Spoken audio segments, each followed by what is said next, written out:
Decía el gran Miguel de Unamuno que todos los hombres, todos los seres humanos llevamos dentro un ansia de no morir, un hambre de inmortalidad, un anhelo de pura eternidad. Nos rebelamos contra la propia naturaleza, contra el enigma de vivir y morir. Como desconocemos el origen de nuestra propia esencia como especie, desconocemos también qué viene después. Y solo tenemos dos certezas, y eso no ha cambiado. Ni la ciencia, ni la técnica, ni la religión, ni la filosofía lo ha logrado. A día de hoy, igual que les ocurría a los hombres de las cavernas, tenemos dos certezas únicas en nuestra vida: que nacemos y que un día moriremos. Aunque desde luego la muerte es arrumbada, apartada, olvidada, estigmatizada, marginada, no pega nada, no es cool, no es chic, no tiene nada que ver con un mundo en el que poco a poco se nos mete en el cerebro que hay que ser eternamente jóvenes. La muerte ha quedado para cosas lóbregas y sin embargo es tan natural como la vida, es parte de la propia vida. ¿Qué significado tiene vivir si uno, por ejemplo, es inmortal? Sin embargo, esa inmortalidad la han buscado muchos, y como yo sé perfectamente que sobre todo en la última semana habéis sido bombardeados por programas ocasionales en todos los medios de comunicación que hablan de cementerios, hablan de muerte, hablan de espiritualidad, hablan exactamente de lo mismo casi todos, yo quiero darle un enfoque distinto. Ha pasado ya la semana en la que casi por obligación nos acordamos de un enigma que va pegado a nosotros, querámoslo o no, la muerte. Yo quiero hablar de unos hombres que, desconocidos, también marginados, intentaron enfrentarse a la propia muerte. Intentaron crear actas que describen este corta de raíz. Hemos querido preguntar a la criminóloga y abogada Yanire Rámila, que ha hecho un excepcional trabajo en torno a estos médicos, y ella va a ser un poco guía en esta noche tan especial. ¿Por qué no siguieron el doctor Ure y sus amigos con aquellas reanimaciones o resurrecciones?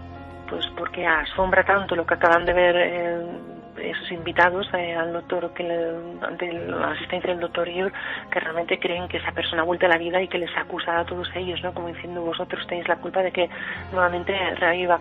Así que después de lo que aconteció, después de relatar a la prensa todo lo que había sucedido, el doctor Iur aseguró que realmente para él este cuerpo había vuelto a la vida y que no se había podido mover porque seguramente la espina dorsal había resultado dañada. Lo curioso es que realmente nunca más voy a realizar un experimento semejante. Las crónicas no dicen por qué, algunos vaticinan o algunos aducen que pudo ser porque fue tanto el terror que se sintió en aquella sala que jamás el doctor Iur se atrevió nuevamente, ¿no?, a realizar ese mismo. Paréntesis, ¿por qué no? En los 96 se fundó Geron Corp, un conglomerado financiero de empresas dirigida por un multimillonario que tenía una sola preocupación: no envejecer más.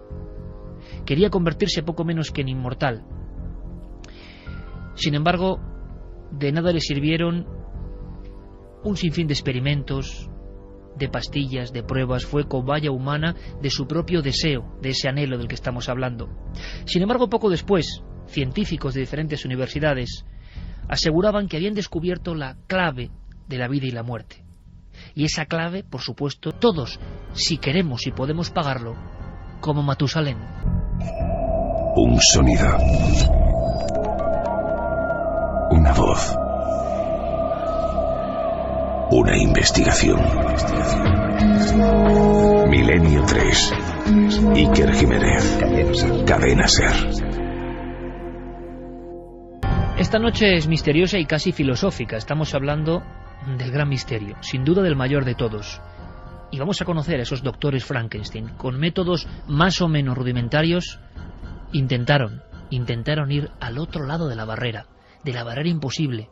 Pero sin duda, si hubo un lugar, y sigue, parece esa tradición, donde los galenos Frankenstein, los verdaderos Frankenstein, camparon a sus anchas, con éxitos y fracasos, los lo vas a contar, es la Unión Soviética.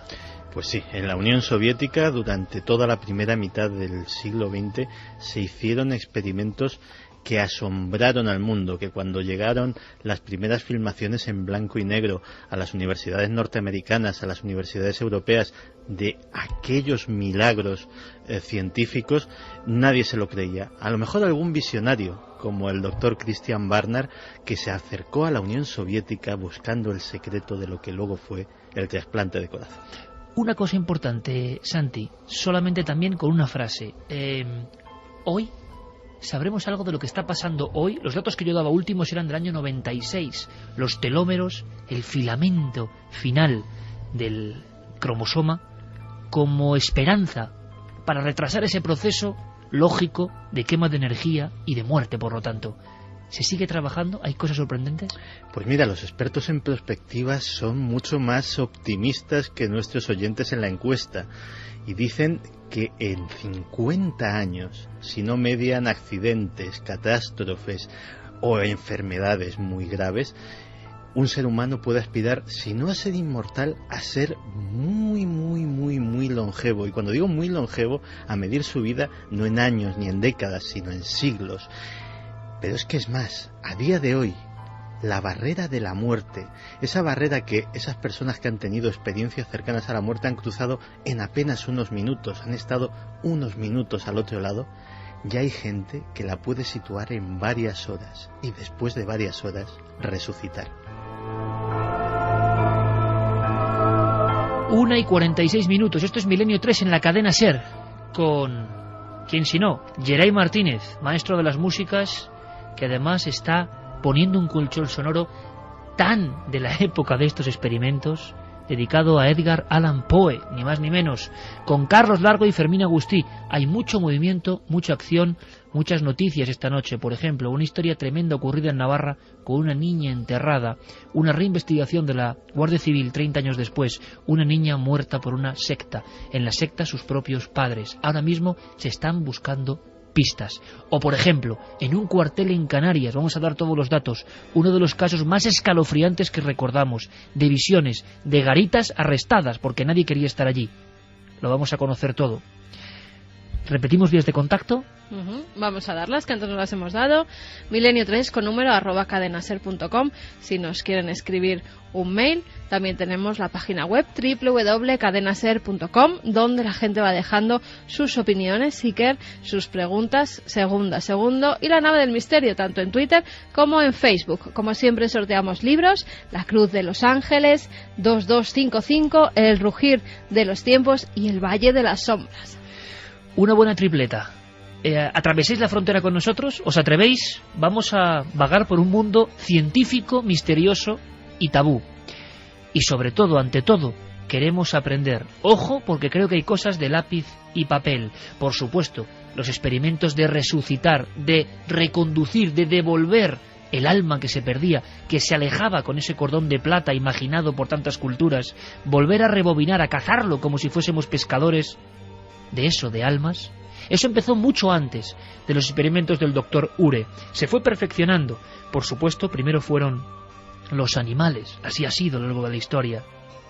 Hubo muchos experimentadores con animales que consiguieron cosas entre espantosas y asombrosas. Tras ensamblar los órganos debe proporcionárseles los nutrientes apropiados y el calor. Y lo más crucial, más energía apropiada. El líquido amniótico es el principal elemento biogénico. El sujeto es inyectado con esto. Las agujas de acupuntura de cobre perforan la carne en todos los puntos energéticos clave. Bien, después de quitar la corriente, el sapo muerto debería retener la animación, pero de forma independiente de las fuentes externas de energía. Es casi seguro que de los viejos libros de ciencias, de imágenes que por algún que se rascan la cabellera diciendo cómo esto es posible, pensad en el impacto. A veces eran números casi estrambóticos y tenía acceso a ellas. En Francia, la guillotina se empleaba con mucha asiduidad y él pensaba que esos cráneos podrían ser revividos y, lo que es más increíble, reimplantados. Él descubre que lo más que puede aguantar, o al menos él cree que lo más que puede aguantar un cuerpo muerto antes de que pueda volver a la vida es 1 hora y 20 minutos. Así que lo que hace es convertir un carruaje que él tiene en un laboratorio andante y se coloca en la misma puerta de los camposantos. Una vez que el cuerpo entraba en el camposanto, lo sacaba, lo metía en su carruaje y allí trabajaba ya con él. Bien, él tiene muchísimos experimentos, él lleva un diario de todo lo que está realizando y él dice incluso en una de esas entradas que la cabeza con la que tuvo mejores resultados pertenecía a un reo apellidado Gañi. Y él dice que hurgando su sistema nervioso, inyectándole sangre de vacas, él dice que en esa ocasión consiguió unas contracciones en los párpados, en la frente y en la mandíbula de esa persona o de esa cabeza que previamente había sido decapitada. Él interpreta que son signos de revitalización. Lo que ocurre es que después, como él dice en los diarios, de experimentar con 20 cabezas perforadas, no obtiene los éxitos que él quiere y abandona las experimentaciones. Parece que la historia se repite. Cuando están a punto de dar el salto, algo les detiene. Vamos a conocer muchos casos, muchas historias, muchos nombres como Alexis Carrel, premio Nobel, experimentando con animales buscando la inmortalidad.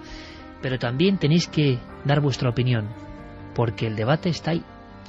Como Tomás, que nos dice que no tiene sentido la vida sin la muerte. Pablo César, si la ciencia consiguiera retrasar la mortalidad, ¿cuánta gente habría en contra por considerarlo antinatural? Un saludo, milenarios. Emilio nos dice que él cree que sería pasar una buena barrera muy peligrosa, porque eso solo lo decide Dios. Greens dice ser inmortal sería aburridísimo, la vida se nos haría larguísima y monótona, así que a disfrutar todo lo posible. Amigos, no cambiéis, un abrazo.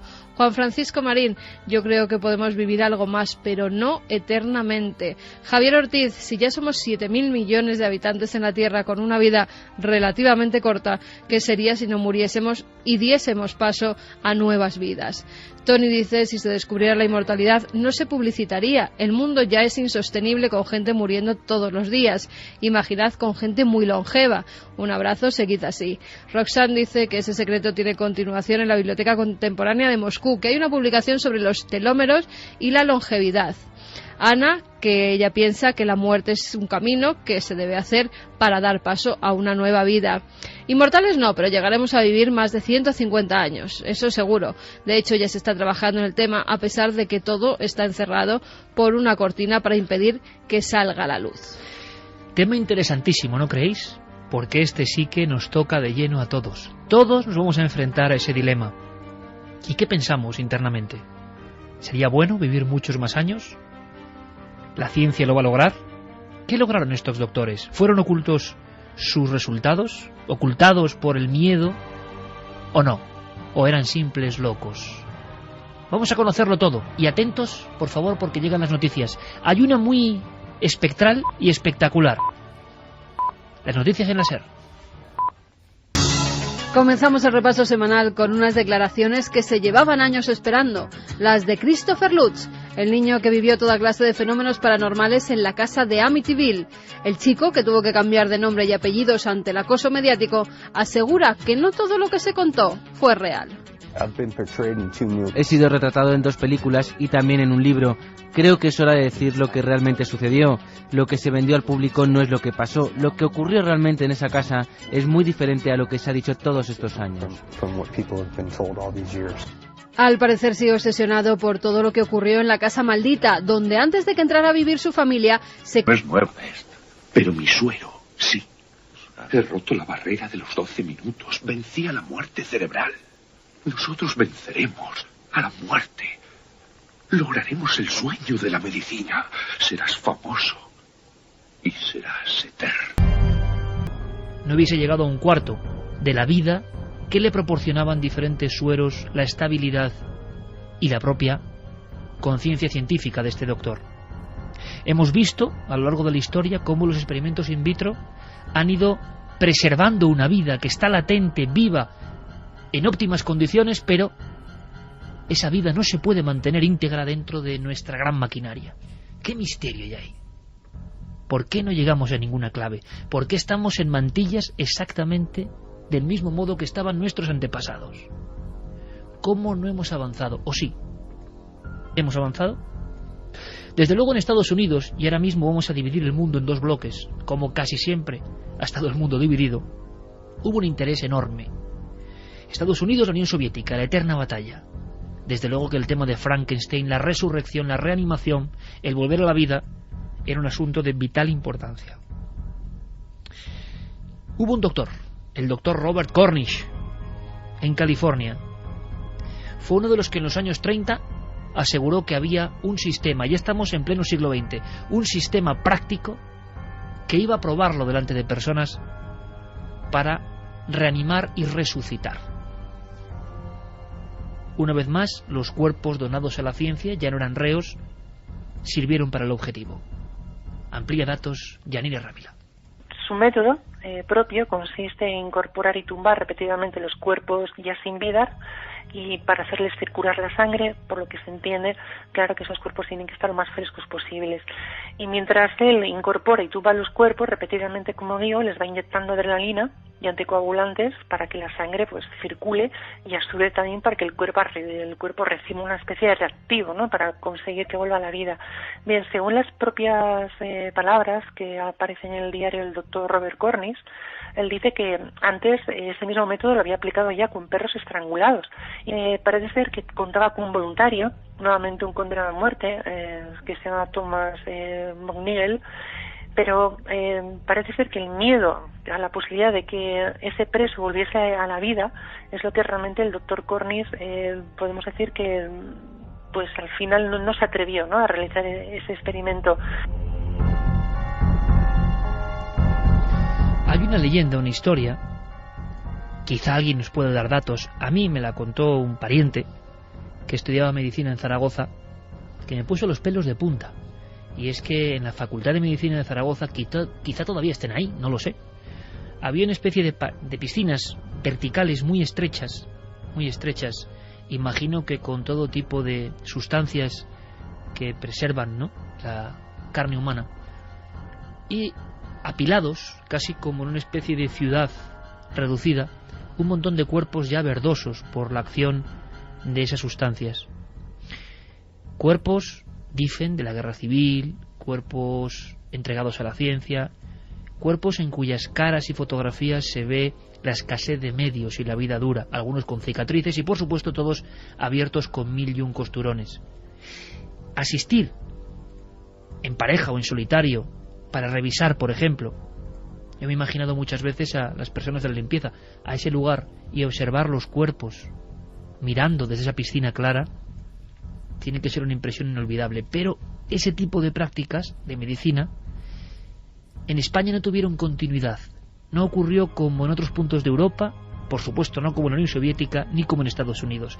Que sepamos, aunque es difícil de creer, en España seguramente también habría interés científico por ir un poco más allá. La pregunta es con qué aparatos, es decir, con qué elementos desde el 19 hasta ahora se intentaba resucitar, devolver la vida. Y parece que incluso los primeros aparatajes de Galvani seguían funcionando, con diferentes tamaños y aplicados al ser humano. Los aparatos pues debían ser una pequeña dinamo para generar una electricidad que después pasase por a través de unas varillas, ¿no?, metálicas, que es los que ellos hablan, que esas varillas se insertaban, es decir, que se clavaban dentro de una serie de músculos que ellos habían escogido previamente, músculos de las piernas, músculos de los brazos, en el abdomen de los cadáveres, y después, aplicando esa dinamo, esa corriente a través de la dinamo, es como realmente se descargaba esa electricidad. Nosotros tenemos la idea vaga, yo por lo menos, del electroshock, de incluso una especie de cascos rudimentarios y de aspecto terrible y de enormes descargas. También se empleaba el electroshock. Algunos doctores lo intentaron. Hemos querido saber un poco más. Le hemos preguntado al antropólogo forense, al catedrático Miguel Botella, Universidad de Granada, buen amigo de este programa, si se sigue empleando de alguna forma el electroshock clásico y si se intentaba utilizar para esa resurrección. El electroshock surgió, bueno, poco más o menos cuando se descubrieron las propiedades de la electricidad, porque una descarga eléctrica se vio que provocaba un cambio en el comportamiento de la persona, sobre todo si era a nivel cerebral. En definitiva, lo que hace el electroshock es alterar los circuitos nerviosos del cerebro y bueno, y eso se aplicó, funcionó. Y todavía hoy se emplea el electroshock para determinados procesos con frecuencia, Pero bueno, esos fueron los principios. Hoy no se emplea para revivir a nadie, como es lógico, sino cuando todavía el organismo... Doctor Vladimir Shamov no creía en la electricidad. Le gustaban más las curiosas y extrañas transfusiones. Para averiguarlo, experimenta primero con perros y descubre que sí, que realmente que la sangre se extrae del cuerpo de un perro muerto, antes de que pasen 6 horas a la defunción, es decir, antes de que esa sangre comience a coagular, pues que realmente tiene los mismos efectos que una sangre extraída de un cuerpo vivo. Así que presenta los resultados el Instituto Sklifosovsky de Moscú, y 2 años después empieza a probar esas transfusiones entre humanos, es decir, entre un cadáver de un humano a una persona humana viva. Se monta un quirófano especial donde van llegando los cadáveres donantes, y esto es muy curioso y esto es muy importante porque, tal y como aparece reflejado en el número de octubre de 1959 de la revista Surgery, se dice que llegan ambulancias en los que recogen esos cadáveres de las calles, de las oficinas, y que los trasladan a este laboratorio creado en proceso para el doctor Shamov. Bien, parece ser que durante la época soviética los cadáveres, pues realmente estas transfusiones de cadáveres a humanos siguieron desarrollándose, y no solamente durante meses, sino durante 28 años. 2:15, estamos en Milenio 3, siempre en la cadena SER. Yanira Rámila, criminóloga, abogada, periodista, y de verdad que ha hecho un trabajo, ha abierto un melón, creo yo, informativo, científico, misterioso, pocas veces tratado. Y se lo agradecemos. ¿Qué historias, experimentos ocultos? Cuenta la leyenda, quizá la verdad, quién sabe, muchos expedientes quemados al llegar la perestroika por las atrocidades de doctores como el hombre de las transfusiones, doctor Vladimir Shamov. ¿Cómo va la encuesta? Pues la encuesta, ya saben que pueden seguir votando en ikerjimenez.com. La pregunta: ¿llegaremos a ser inmortales algún día? Sí, 25,1%, no, 74,9%. Sin duda, el no más alto de toda nuestra historia.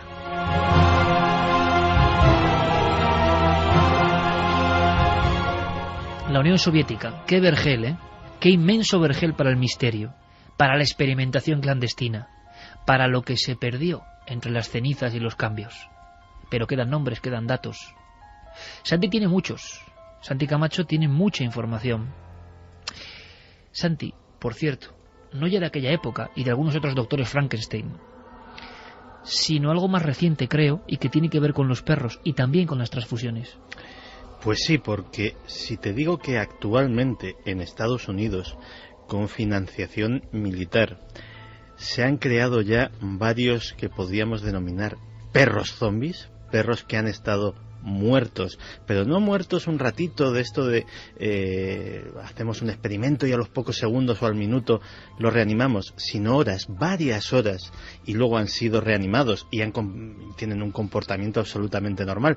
Pues parece ser que los seguidores actuales del Dr. Shamov están teniendo mucho éxito. Hay una empresa que se llama concretamente Biotime Incorporated, que está obteniendo muchos millones de dólares de financiación del ejército norteamericano, porque ha descubierto que utilizando una sustancia que se llama Etacul, que se utiliza ya actualmente en cirugía, pueden mantener un cuerpo durante varias horas en animación suspendida, sin actividad cerebral, sin pulso, sin respiración.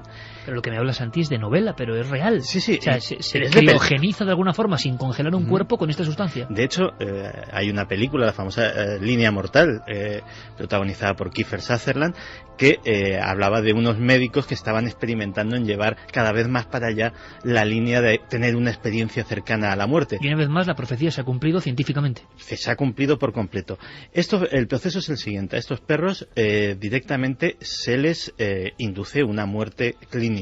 Se les extrae toda la sangre del cuerpo y es sustituida por este fluido, que básicamente es una solución salina que va a temperatura muy baja, concretamente a 7 grados centígrados, y se mantiene ese cuerpo perfectamente preservado.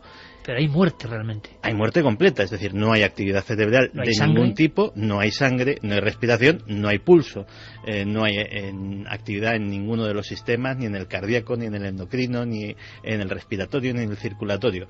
En términos médicos estamos hablando de un cuerpo muerto, relleno de un conservante, por decirlo de alguna manera, pero nada más.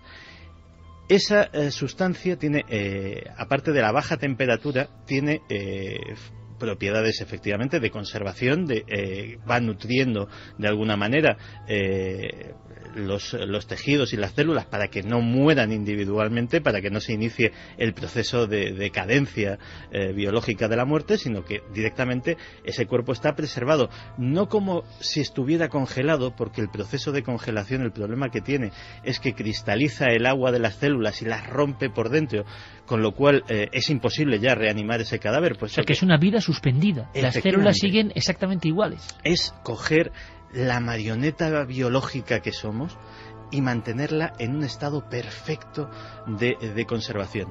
Y varias horas después, ese animal es vuelto a calentar, es vuelto a hacer una transferencia de sangre de perro, incluso de la suya propia, que puede haber sido conservada, sustituyendo a este fluido de alta tecnología, y sencillamente con unas palas eléctricas se le hace un electroshock y el corazón vuelve a latir, y el animal a los pocos minutos está andando, corriendo, comiendo, sin mostrar ningún tipo de daño físico, cerebral, es decir, en una absoluta normal. Existen y lógicamente hay mucha expectación, porque el siguiente paso es seguir la experimentación con animales durante algún tiempo, pero esta tecnología se está desarrollando para utilizarla con humanos.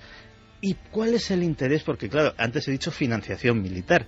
¿Cuál es el interés? El interés es obvio. Tú imagínate, en cualquier frente del mundo, un cirujano militar se tiene que enfrentar a situaciones muy comprometidas. Alguien es herido en el frente con una herida gravísima, prácticamente mortal, que a lo mejor en un hospital a varias horas de distancia podía ser perfectamente curable, pero desde luego en el frente no. Alguien, nuestros servicios de emergencia sanitaria en cualquier calle se encuentran pues a un apuñalado, a alguien víctima de un disparo. Imagínate que pudieran, en esa situación de máxima emergencia, sacar apagar el interruptor de ese cuerpo humano, conservarlo perfectamente y llevarlo con su ambulancia, con su helicóptero, con los medios que sea, hasta un cirujano con todos los medios, con todas las comodidades y con todo lo que permite la tecnología médica actual, y esto es lo realmente impresionante, y que pudiese curarlo antes de reanimarlo, que para cuando se volviese a reanimar ese cuerpo ya se hubiesen hecho todas las operaciones quirúrgicas necesarias para restaurarlo por completo, sin imprevistos, sin hemorragias que surgen de repente y hay que parar a toda prisa, sin crisis cardíacas. Eso es precisamente la utilidad. Es más, los más visionarios están incluso viendo que puede ser una vía para los futuros viajes espaciales, porque realmente la criogenización se demostró como inviable. Es decir, en las películas de ciencia ficción y en el género literario se había hablado mucho pues de mantener esos cuerpos en animación suspendida, pero desde luego el sistema por frío no funciona. Pero si esto llegase a convertirse en una tecnología de uso común, esos astronautas podrían perfectamente pasar ese viaje, ese largo viaje, quién sabe si a Marte, quién sabe si a la órbita de Júpiter, claro, en un estado que no es de sueño. Es que claro, si esos perros pudieran hablar y pudieran contarnos, ¿qué nos dirían de esas 3 o 4 horas? La primera vez que le pase a un ser humano será curioso preguntarle.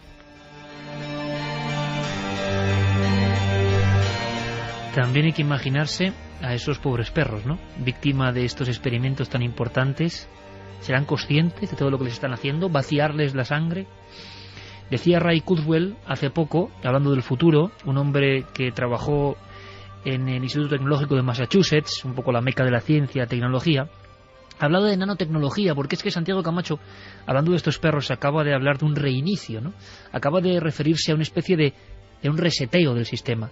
Y es que utilizaba el mismo término este hombre, indicando que en 2 décadas, en el 2030 aproximadamente, podremos reescribir el viejo software del cuerpo humano, hacer un reinicio, sustituir sangre por nanobots, células nanotecnológicas, irrompibles, que no tienen enfermedades, que reemplazan a nuestras células sanguíneas para hacer su trabajo, y hacerlo de la forma más eficiente.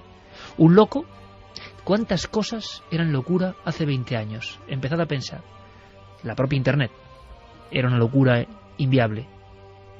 Pequeños robots, tamaño celular, corriendo por nuestras venas para hacer nuestra vida más larga. ¿Lo imagináis? Estaba obsesionado con eso, con el cerebro y con trasplantar el cerebro de unos animales a otros. Sabía perfectamente lo que se estaba experimentando en Rusia. Él, además de seguir todas las publicaciones que llegaban a sus manos sobre esos experimentos de los que ha hablado Santi, intentó imitar algunos de ellos. Tenemos su voz, ya que Robert White murió en el año 2010, hace muy poquitos meses, y dejó muchas grabaciones, incluso los vídeos de los experimentos que había terribles realizado, que son tremendos. Pero Robert White hablaba en esos tiempos de muchos intentos que se habían hecho por mantener vivo el cerebro, pero que nadie lo había conseguido. Hubo muchos intentos en todo el mundo, sobre todo en la Unión Soviética, de extraer el cerebro de un animal, de un perro, por ejemplo, y mantenerlo con vida mediante máquinas. Eso es algo que puede hacerse con el corazón, el riñón, el hígado, el pulmón y todos los demás órganos sólidos del cuerpo. Pero nadie ha sido capaz de lograrlo con el cerebro. Y en parte se debe a que el cerebro es muy delicado en lo que respecta a irrigación sanguínea. Imitando a los médicos rusos, él decidió que como el cerebro solo era muy difícil trasplantarlo, ¿por qué no trasplantar la cabeza de un perro al cuerpo con cabeza de otro perro? Son muy poquitos segundos lo que nos habla de ello. Lo que hicimos fue que el perro acabara con 2 cerebros. Pero fue la primera vez en la que fuimos capaces de llevar a cabo un trasplante de cerebro. Y Robert White nos sigue contando cómo al final sí que consiguieron ese trasplante de cerebro. ¿Pero se podía hacer con cerebros humanos? Así que al fin lo conseguimos y descubrimos que el cerebro de un animal desarrollado tenía ondas cerebrales y se producían en él procesos químicos que funcionaban a la perfección. Pero no podíamos comunicarnos con él. Le enviábamos impulsos eléctricos, podíamos demostrar que nos oía, pero no sabíamos si estaba procesando esa información. Pero lo más importante fue que nos dimos cuenta de que si podíamos hacerlo con el cerebro de un animal, podríamos hacerlo con un cerebro humano. Intenta con los perros, pero ya en marzo de 1970 decide hacerlo con lo más cercano a los humanos, que son los monos. Los monos rhesus o macacos son los que utiliza él. Hace experimentos durante muchos meses hasta por fin llevar a cabo ese trasplante. Escoge a 2 monos. Les corta la cabeza a ambos y trasplanta la cabeza del mono A al cuerpo del mono B y la cabeza del mono B al cuerpo del mono A. Tan solo logra sobrevivir el mono B con la cabeza del mono A. Y además, después de unos minutos, el mono empieza a reaccionar. Logra mover los ojos, parpadea, reacciona perfectamente a los estímulos sonoros, llega a alimentarse. Incluso Iker llega a tener 1 semana de vida. Al final de esa semana, el mono, el cuerpo, rechaza la cabeza del mono. Pero lo ha conseguido que esas reacciones se produzcan. Robert White nos habla de ello. Los monos con los que experimentamos eran tan monos como lo habían sido con sus cuerpos originales. Así que yo supondría, aunque iría más allá y lo aseguraría, que la personalidad del mono se conservó. ¿Se puede trasplantar la conciencia? Obviamente la personalidad puede ser trasplantada si es que los monos la tienen. Uno podría preguntarse, ¿Dónde nos conduce eso respecto al espíritu y el alma humana? Y supongo que podría decirse que pueden ser trasplantados. Seguro que muchos de los oyentes están preguntando cómo reaccionaría ese mono, ¿verdad? Porque es un cuerpo que no es el suyo. Esa cabeza sigue manteniendo todos los estímulos, sigue manteniendo, como decía el doctor, su personalidad y su alma. Pues Robert White dice cómo reacciona justo ese animal cuando se da cuenta de que su cabeza es trasplantada. Pues lo que percibí de estos animales es que estaban extremadamente enfadados y eran muy beligerantes, tipo Frankenstein. La gente estaba muy emocionada con el asunto. Hay una cosa aquí que pone los pelos de punta, porque vais a ver, en nada, apenas un par de minutos, cómo los experimentos brutales, terribles, ¿no? Terribles, con animales en la Unión Soviética, si los analizamos, la documentación médica que hay, daban el mismo resultado, agresividad, cosa que es hasta lógica, ¿no? Sí. Este hombre, después de este experimento que se publicó además en las mayores revistas y a nivel mundial, las revistas científicas más importantes, tuvo muchísimos problemas. Esa dicotomía que él decía, bueno, esto se está haciendo con animales, pero se podría llegar a hacer con humanos. Hasta tal punto, Iker, que él trabajaba para el gobierno de los Estados Unidos haciendo esos experimentos, pero su familia fue amenazada, los persiguieron. Él durante toda su vida tuvo que llevar seguridad porque querían más que nada acabar con él y con sus experimentos. En el fondo, la maldición del doctor Ure y su carromato de muertos, reos y todo lo que hemos contado se mantiene, ¿no? Quienes osaron saltar la barrera, que es mucho salto, también tuvieron sus penurias. Lo que pasa es que en este caso Robert White era un devoto católico romano. Es más, él era miembro de la Academia Pontificia de Ciencias y era asesor del Papa. Tú fíjate, entre la religión y la ciencia. Y él decía que perfectamente, en un tiempo no muy lejano, los humanos podrían utilizar estas técnicas. Tenemos su voz contándonos esas últimas palabras que hablan sobre cómo el ser humano podía tener acceso a todos estos experimentos. A un individuo que está paralizado de cuello para abajo, van a decirle que su cuerpo ha fallado. Tienes fallos múltiples en el organismo y eso seguirá siendo así. Hemos hecho todo lo posible para corregirlo. No somos capaces de trasplantar todos los órganos. Lo único que queda es el trasplante de un organismo completo. De repente, en un momento que haces un trasplante total de cuerpo a un paciente que tiene dañada la columna vertebral, das nueva vida. De modo que sería un avance médico dramático. No solo un órgano, sino todos ellos.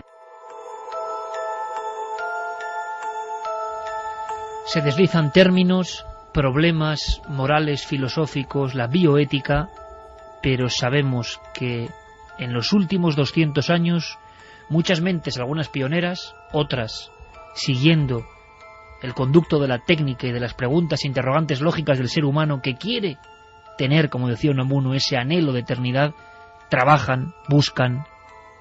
Pero claro, ¿qué cantidad de preguntas surgen de todo esto? Una vez más la sensación, cuidado, y de los experimentos que se han hecho públicos. Cuando llegamos a programas como este, yo siempre tengo una pregunta en la parte trasera del cerebro, de alguna forma, ¿no? Una especie de intuición un poco macabra. Si de todo esto podemos dar fe y lo podemos contar a través del micrófono de la SER, ¿qué cantidad de cosas se hicieron? ¿Se están haciendo y se harán buscando esas claves de la eternidad o buscando potenciar a determinados fines armamentísticos o buscando simplemente resolver grandes incógnitas? ¿Qué se habrá llegado a hacer y qué se hará? La Unión Soviética sabe mucho de eso. Hay un nombre clave, Dr. Demikov. En su día, en cuarto milenio, pusimos algunas grabaciones que es verdad que causaron un enorme impacto y que son terribles, pero son los experimentos de el auténtico Cancerbero. ¿Os acordáis de Cancerbero, amigos? Cancerbero era ese guardián, ese perro con varias cabezas que guardaba las puertas del infierno en la antigüedad. Bueno, pues ha habido perros con varias cabezas vivientes a la vez. Y uno puede decir, bueno, ya estás con tus fantasías. Están las filmaciones, está la realidad. Experimentos científicos de los que sabemos bastante, Santi.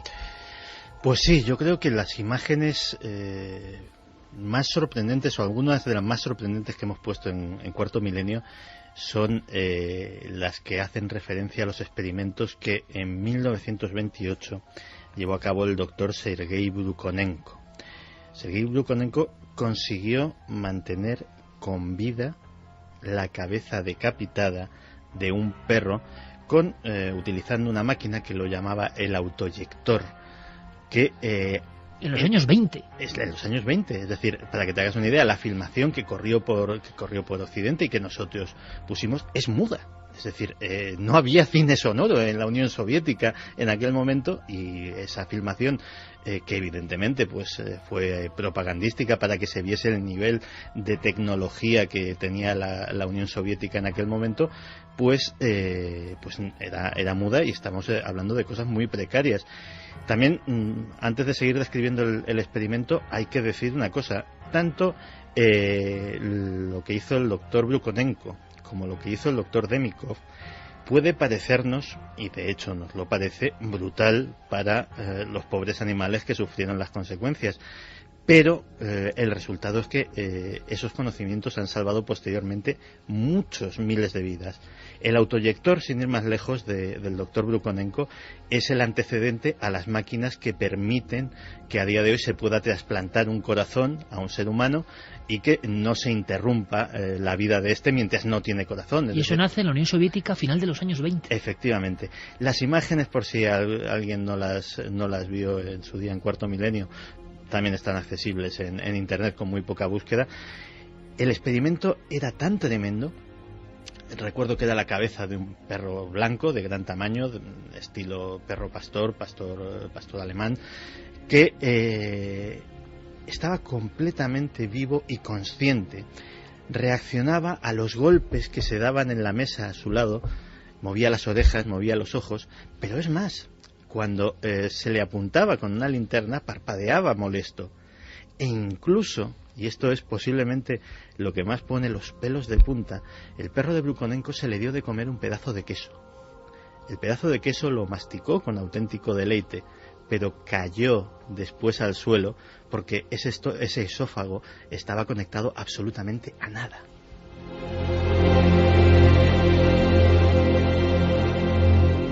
Y luego, si cabe, hay una vuelta de tuerca terrible en esta historia, buscando un poco la inmortalidad. Todos los experimentos buscaban la permanencia de la vida más allá de la muerte, primero en animales, luego en humanos.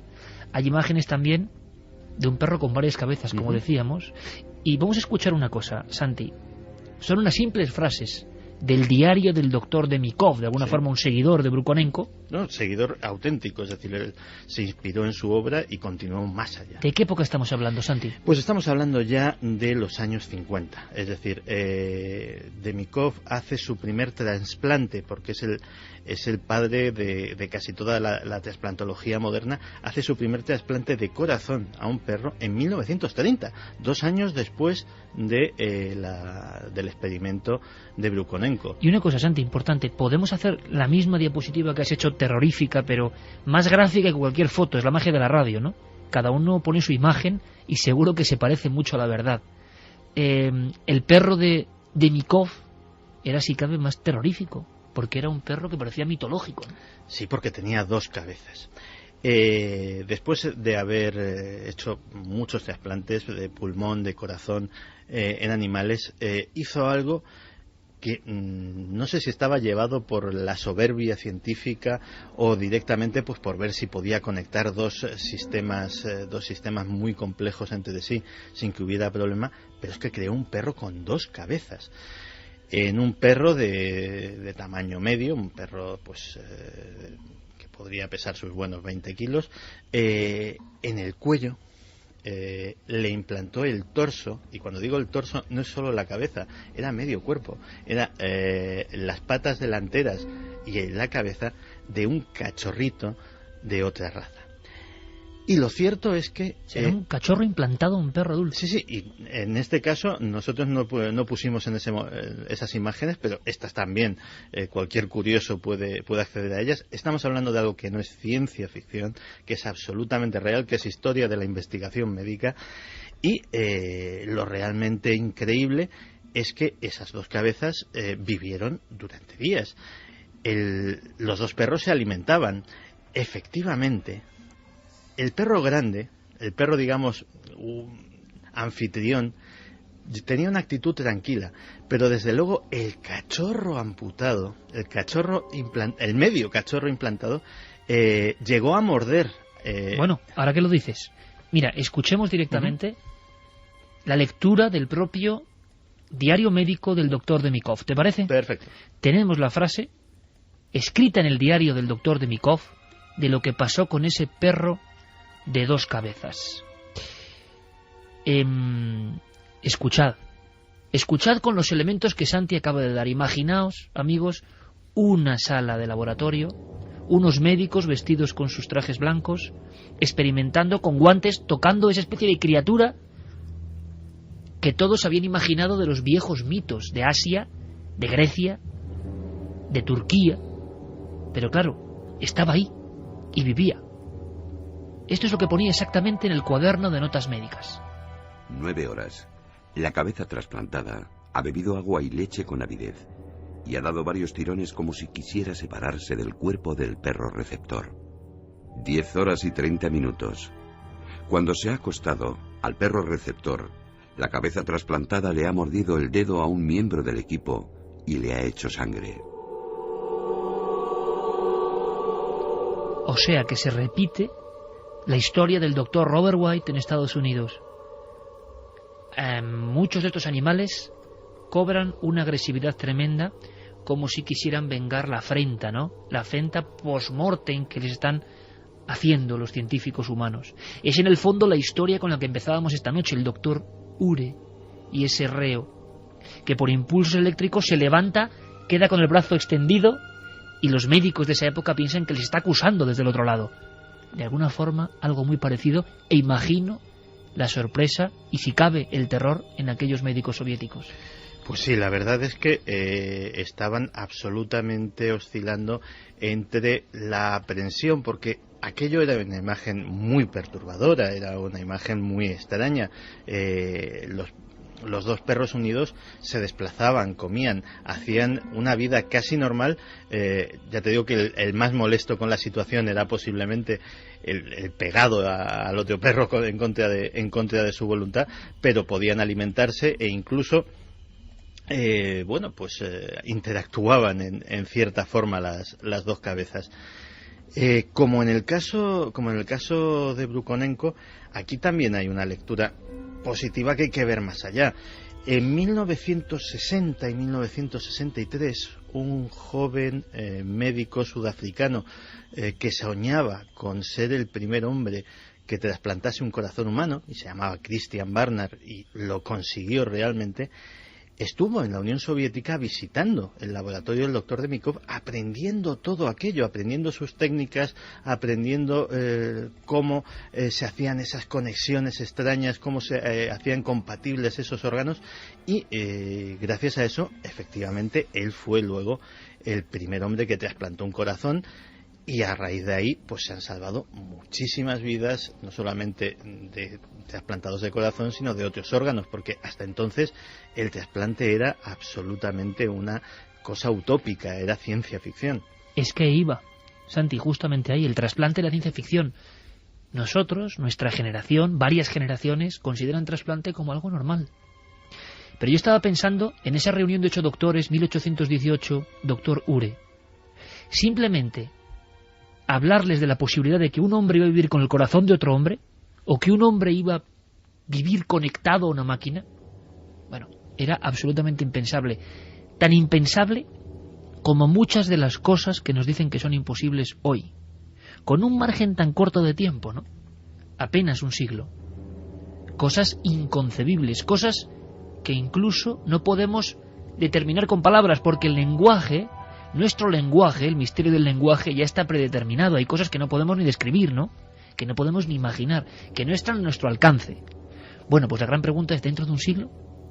Y por ahí van los tiros después de escuchar vuestras reflexiones y preguntas, porque Santi Camacho nos va a contar, casi en titulares, pero con mucha amiga, ¿qué está pasando hoy con la ciencia de buscar la inmortalidad.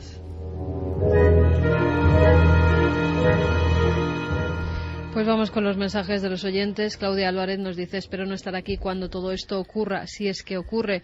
Desafiar tanto a la naturaleza reemplazando las células me suena muy mal. Saludos desde Chile. Liber dice: durante un trasplante de cerebro apuesto porque el cerebro sufra daños severos por anoxia, por lo que no es objetivo esperar un comportamiento normal en el animal receptor exitoso. Uri dice: pienso que es muy bonito pensar que podemos alargar la vida o incluso ser inmortales, pero desde el principio de la creación hemos sido hechos para durar lo que duramos ahora mismo. No tiene sentido. Uri, que no ure, ¿no? Uri. Pedro Carbonell desde Yecla dice: no entiendo cómo es posible realizar experimentos con perros y monos que sean factibles y nadie sea capaz de encontrar la solución al cáncer. Ojalá se investigase más o mejor en la enfermedad del cáncer. Interesantísimo, claro que sí. Arturo Gil dice: saludos desde Logroño, vosotros seréis inmortales porque vuestras grabaciones perdurarán en el tiempo. ¿Podríamos considerarnos inmortales si volcásemos nuestra memoria a un soporte físico y después trasladarla a otro cuerpo? Pues lo acaba de decir, no es tontería, porque es verdad que dentro de 100 años posiblemente, si el mundo sigue rodando, que espero que sí, y la humanidad sigue, que espero que también, alguien, no sé ni en qué soporte, no puedo ni imaginarlo, seguramente quizá a una llamada del pensamiento. Seguramente, Santi, yo especulo, pero simplemente pensando en algo se reactive un play holográfico que ni siquiera está y tú escuchas a Santi Camacho en el año 2011 perfectamente. Por lo tanto, será inmortal. Es como cuando vemos ahora a Fernando Jiménez del Oso o cuando vemos a otros grandes maestros y ponemos un vídeo, un DVD o el formato que sea. Están ahí. ¿Os imagináis, repito de nuevo, en 1818, imaginar siquiera, pensar siquiera que alguien podía estar ahí? Su imagen de nuevo repitiéndose, en el fondo es hacer inmortal la vida. Ahora nos parece tan asumible que no le damos importancia, pero estamos seguros en la frontera de cambios importantísimos.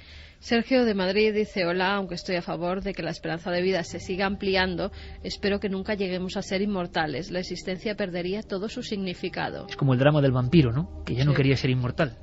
Buenas noches, milenarios. Soy Dani de Orcasitas, hoy en Olías del Rey. Yo creo que tenemos que cumplir todas las etapas y la muerte es la última. Si la mayoría de la gente, los milenarios no, se aburren y como aquel que dice vivimos 2 días, imaginaos si no nos muriéramos. No nos dejéis nunca. Oye, me ha gustado mucho, de verdad, eso de los milenarios no se aburren. No. Porque eso es como siempre, y eso es lo que voy a contar, parafraseando al maestro Félix Rodríguez de la Fuente, que decía aquello de: hay gente que se aburre y yo no lo entiendo, con tantos misterios y maravillas en cada cosa. Bueno, pues esa es nuestra actitud. Una amiga que nos dice que es la 3ª semana que nos oye desde el hospital, que hoy Santi nos abre un rayito de esperanza. Mi padre no puede someterse a una operación por un posible fallo multiorgánico. Ojalá pudieran hacer algo como lo que él comenta. Gracias por vuestra compañía. Las noches son más cortas y se pasan mejor en compañía de vuestros podcasts. Mucho pues ánimo, nada, esperamos mucho ánimo. Que se mejore tu padre. Luis García Vázquez: si la raza humana fuera inmortal, sería la destrucción de mundos y universos. Con el tiempo y tecnología poblaríamos mundos y los destruiríamos, igual que pasaría con la Tierra. El ser humano tiene que nacer y morir porque somos una raza tan autodestructiva que acabaríamos con todo lo que cogiésemos a nuestro paso. Pobre universo, por Dios, que nunca seamos inmortales. Lo que pasa que es curioso que mira cómo estamos evolucionando. El hombre, esa maravilla increíble, diferente del resto de la naturaleza en algunos aspectos, se está preguntando por su propia finitud y está intentando ser inmortal, desafiando algo más poderoso que él. Eso es maravilloso por un lado, pero por otro lado, el hombre, año 2011, que ha conseguido cotas increíbles, sigue con las mismas eternas preguntas. No sabe ni qué es la vida, ni cuándo nació, ni cuándo llegó al planeta Tierra, ni por qué en este planeta, ni por qué no ha vuelto a producirse, y tampoco sabe por qué tenemos una hora. Tania nos dice: lo que hace interesante a la vida es que hay un final, nos obliga a vivirla intensamente. Aún así, el ser humano siempre quiere más y de ahí nuestra fascinación por la inmortalidad. Gran programa. Durante la Segunda Guerra Mundial, en la batalla de Stalingrado, los soldados alemanes juraban y perjuraban que había días que mataban al mismo soldado ruso hasta 2 y 3 veces. Ahí lo dejo.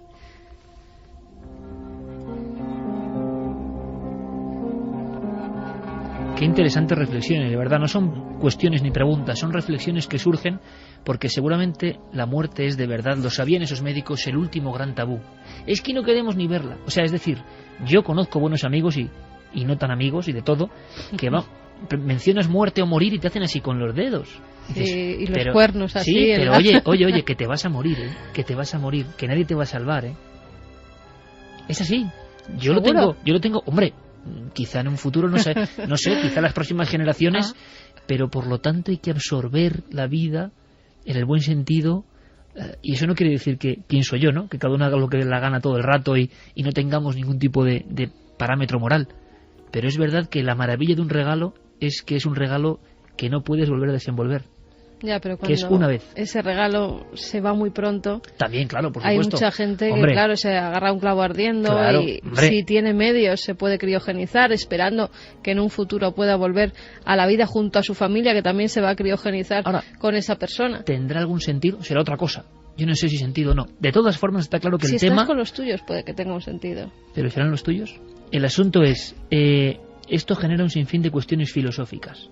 ¿Qué pregunta nos queda en este dossier? Queríamos acercaros a la muerte no con lo de siempre, no con la espiritualidad, que nos parece fenomenal, y nos consideramos bastante creyentes en el sentido de que hay cosas superiores, ¿no?, a lo físico. Pero, ¿qué podíamos aportar? Pues esto, un tabú médico, médicos que han intentado con sus medios desafiar a la muerte. La pregunta es, ¿y hoy? Ahora mismo, a las 12:51 del 5 de noviembre, ¿es hoy? Fíjate yo qué hombre ya actualizado, que no sé ni dónde vivo, ni en qué momento estoy. 2:51. ¿Qué se está haciendo ahora mismo? Hablábamos de el ADN como clave que nadie entiende, como nadie entiende qué es el pulso vital y por qué desaparece y por qué no vuelve. ¿Qué se está haciendo hoy, Santi? Pues vamos a mostrar 5 campos diferentes en los cuales se está investigando. Algunas de las cosas que vamos a decir pueden sonar tremendamente a ciencia ficción. Lo primero que quiero recalcar es que todo procede de investigaciones que se están llevando a cabo, que han sido publicadas en revistas de divulgación científica serias y que, por tanto, por extraño que nos pueda parecer, estos 5 campos para prolongar lo más posible la vida son los más prometedores según los expertos. El primero ya lo han mencionado, que es efectivamente la genética, y la palabra mágica es la telomerasa. O sea que ese estudio del 96 tenía algo de razón. Los filamentos de la hélice al final, los telómeros. Efectivamente.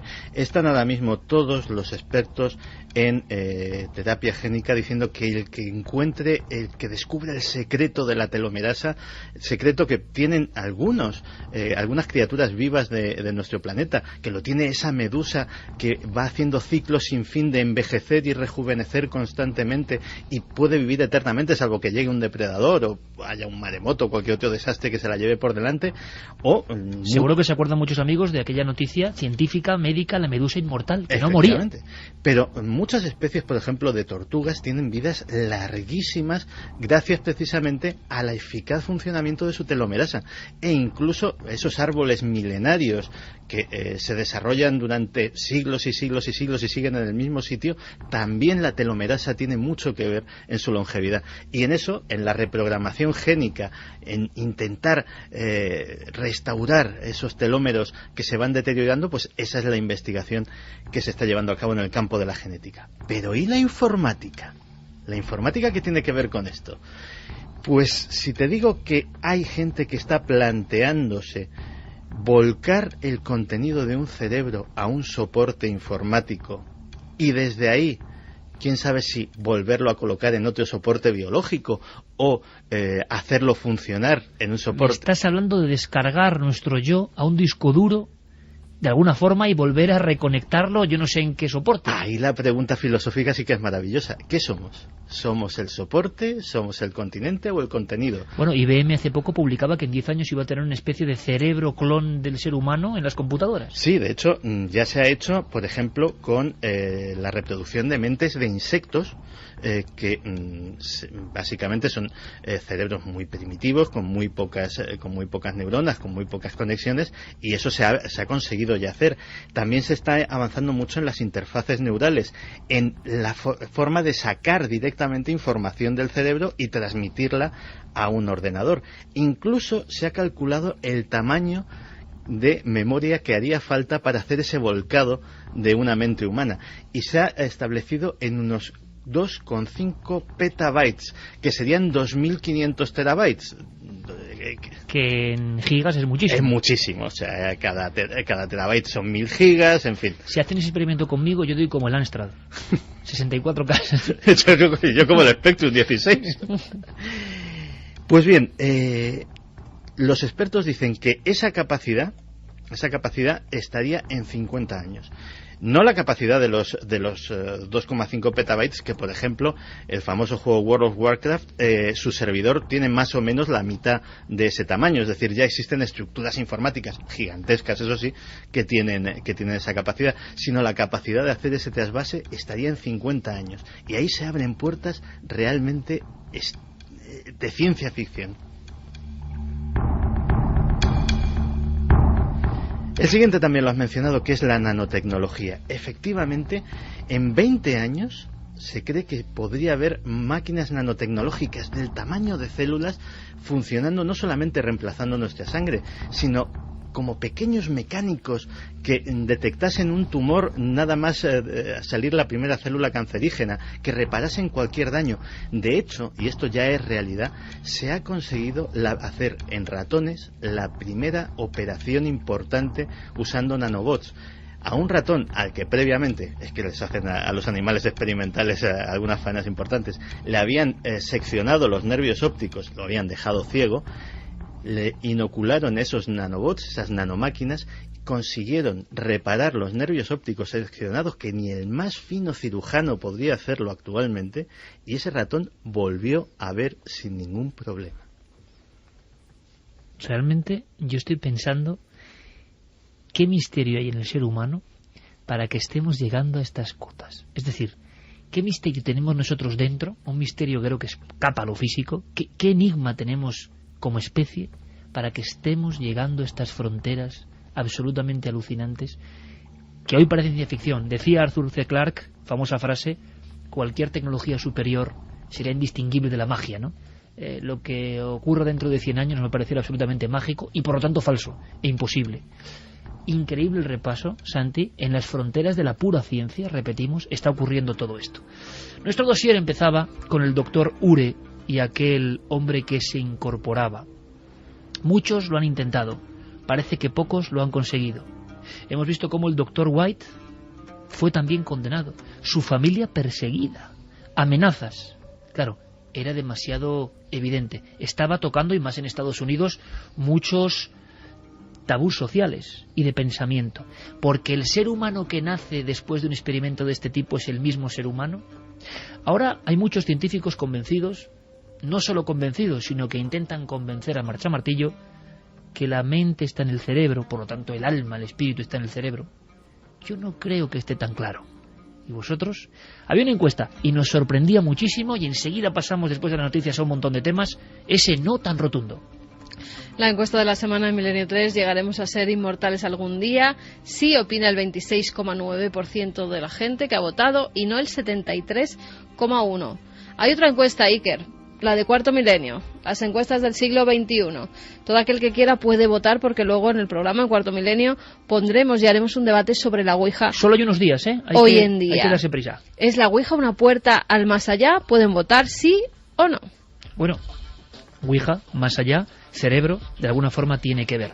Nosotros vamos a viajar a otros mundos. Os adelanto algo. Resulta que en Navarra lo publicaba ABC en un recuadro de portada. La fantástica periodista Cruz Morcillo, una de las últimas, se queda del aspecto del suceso puro y duro, ¿eh?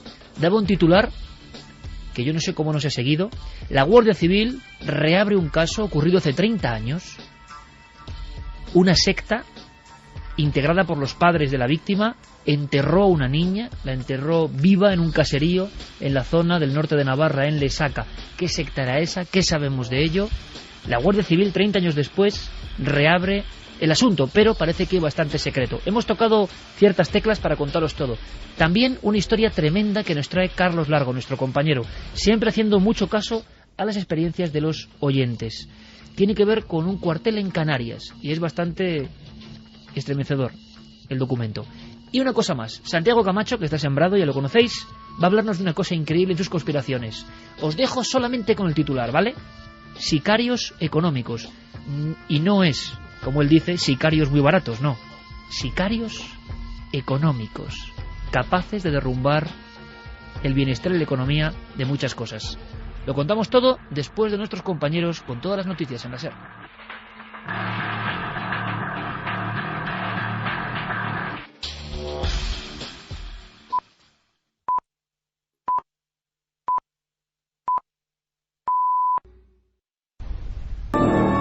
Hay una cosa que a mí me gusta mucho, amigos y amigas del Milenio 3, y es vuestra participación no solo a través de las vías de contacto habituales que todos conocéis.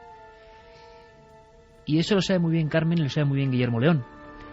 Después de algunos programas, sobre todo algunos, hay un aluvión de informaciones.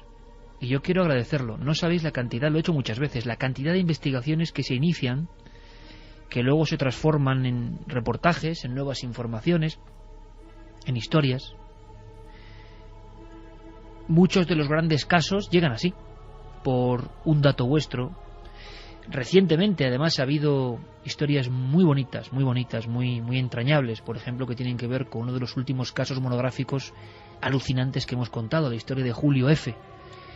Pero en torno a casi todos los sucesos llegan pistas nuevas, que nos reconducen, que nos dan más luz, y que además yo creo que luego son beneficiosas para todos, porque acaban convirtiéndose en cosas que os contamos de nuevo con más información, y es como una gran espiral, ¿no? Y la demostración, y esto no es peloteo, que creo que es innecesario a estas alturas, de que todos hacemos este programa, de que este programa está muy vivo y que vosotros sois tan investigadores como nosotros. Solo hace falta la curiosidad, la sensación, como decía un amigo que escribía esta misma noche, de no aburrirse, de estar con las antenas pendientes de todas las cosas, de todos los ámbitos que nos interesan. Y surgen historias, claro que sí, muchísimas historias.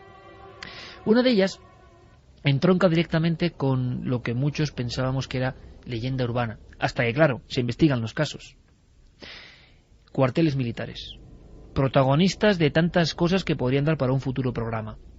Casos célebres, desde el cuartel militar de Cerder, ¿os acordáis? Aquel sitio en el Pirineo aragonés, una muerte trágica de varios montañeros, los cuerpos durante muchas horas en un lugar donde luego ocurrían cosas.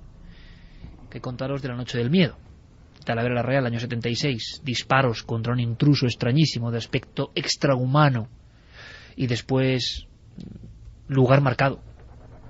¿Qué deciros de las apariciones de una especie de dama junto a una garita en cierta base aérea?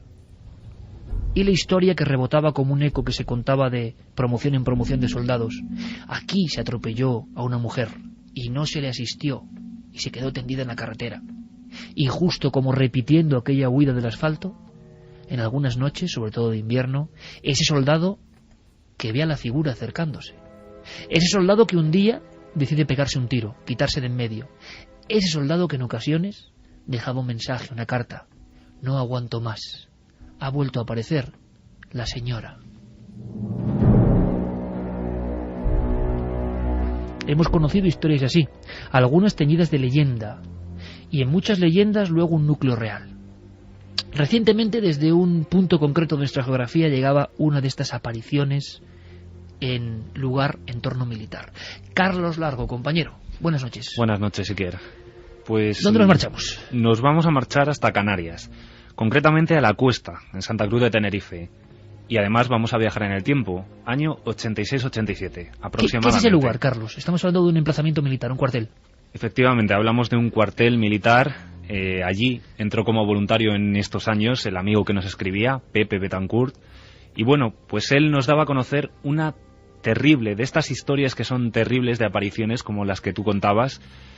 Y bueno, que él mismo pues vivió, porque le fueron contando a algunos de los compañeros más veteranos. Y encima da la impresión de que era voz populi, o sea, que se contaban con datos concretos de unos a otros. Sí, él, además, en nuestro correo electrónico que él nos llegaba, dejaba caer como que allí era como un poco de leyenda urbana. Sin embargo, lo que le fueron contando, le fueron relatando, parecía tener una base real. Y esto es lo que, en un inicio, él pudo escuchar. El soldado Betancourt nos habla de lo que empezaba a pasar año 86-87 en ese lugar llamado La Cuesta. Ojo, lo soltamos así, lo va a contar Carlos, porque si hay más información, si alguien puede dar más datos, se inicia la búsqueda. Me contaban que hacía años se habían suicidado 2 soldados allí, uno en la garita de Taller y otro en la garita de la Florida. Entonces, pues nada, yo al principio, pues claro, pensé que esto era habladurías de cuartel. Resulta que una mañana llegué yo al cuartel y está todo alborotado, ¿no? Pues resulta que esa noche anterior un soldado había visto un fantasma en la garita de Talleres. El tema fue que el soldado, cuando vio el fantasma, abandonó el puesto de guardia. Entonces, eso por lo menos en aquella época era muy grave porque se exponía a una pena de calabozo. Pepe lo relataba muy bien. En aquella época era muy peligroso abandonar el puesto de guardia. Y aquí no quedó la cosa, porque una semana después, el mismo día, 7 días después, a la misma hora, ocurría algo similar. Entonces, la semana siguiente, primera vez fue un jueves, pues el jueves siguiente, sobre las 2, las 3 de la mañana más o menos, otro soldado en la misma garita volvió a ver al fantasma. El segundo soldado no abandonó el puesto de guardia, lo que hizo fue pulsar el botón de alarma y se quedó allí. Entonces, a partir de ahí, pues se arrestó la garita. O sea, hasta que yo me licencié, nadie entró en esa garita, porque todo el mundo tenía miedo de entrar.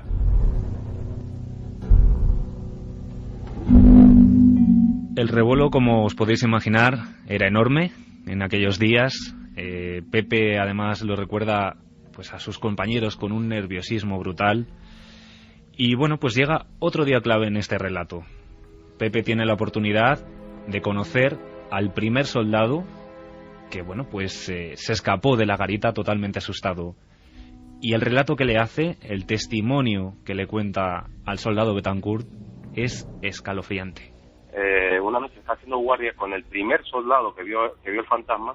Recuerdo que me contó, y me lo contó a mí y a otros soldados más que había, ¿no? Dice que estaba en medio de la garita y oyó de repente un ruido y vio como un punto luminoso en medio de la garita.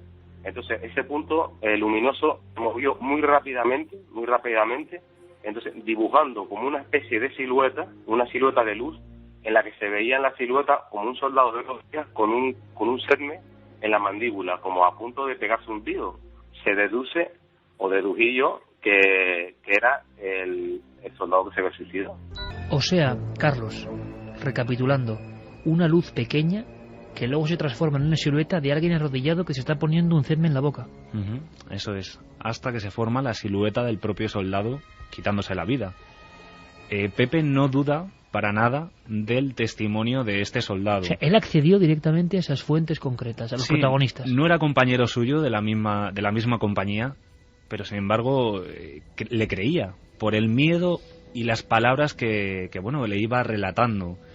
Y de hecho, pues él no lo vivió como un avistamiento, una experiencia propia, pero el tener este relato de ese soldado le impactó mucho y de hecho nos escribía para hacer un llamamiento a aquellos soldados, a aquellos militares de aquellos años en ese cuartel, repito, cuartel de ingenieros en La Cuesta, en Santa Cruz de Tenerife, año 86-87, pues para conocer más datos. Quizá alguno de esos dos soldados que tuvieron estas experiencias son oyentes o alguien que les conozca. Queremos llegar a esa información. Bueno, pero es que a veces ocurren cosas increíbles, porque uno habla en la radio, este equipo de amigos, hablamos en la radio hace ya muchos años, y en el fondo, que es el gran misterio de la radio, no somos muy conscientes de la responsabilidad que tenemos, o somos muy sinceros, O sea, esto es, nos lo pasamos muy bien y conectamos con energía tremenda al contar las cosas. Por ejemplo, ahora mismo contando esto con esta música y reviviendo con la fuerza de la radio esto que debió ocurrir.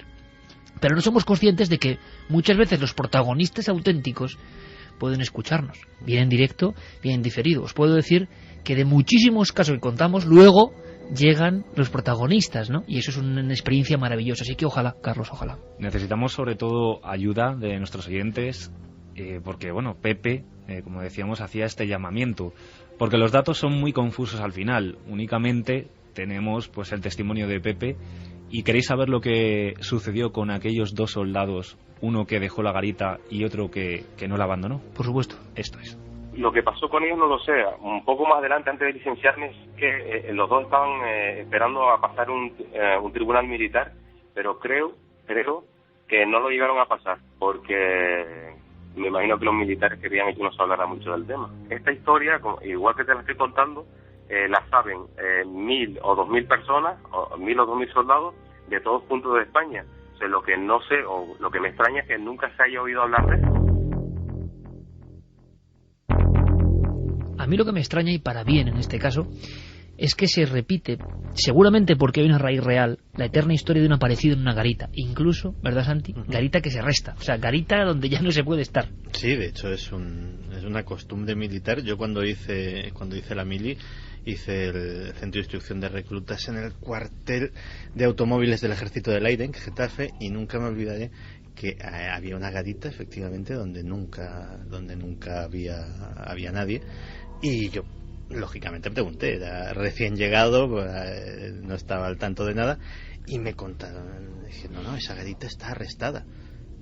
Dije, ¿cómo que está arrestada? Aquí ya arrestan hasta las garitas y tal. Dice, no, allí un chico pues tuvo un percance y tal, y desde entonces esa garita no está en uso.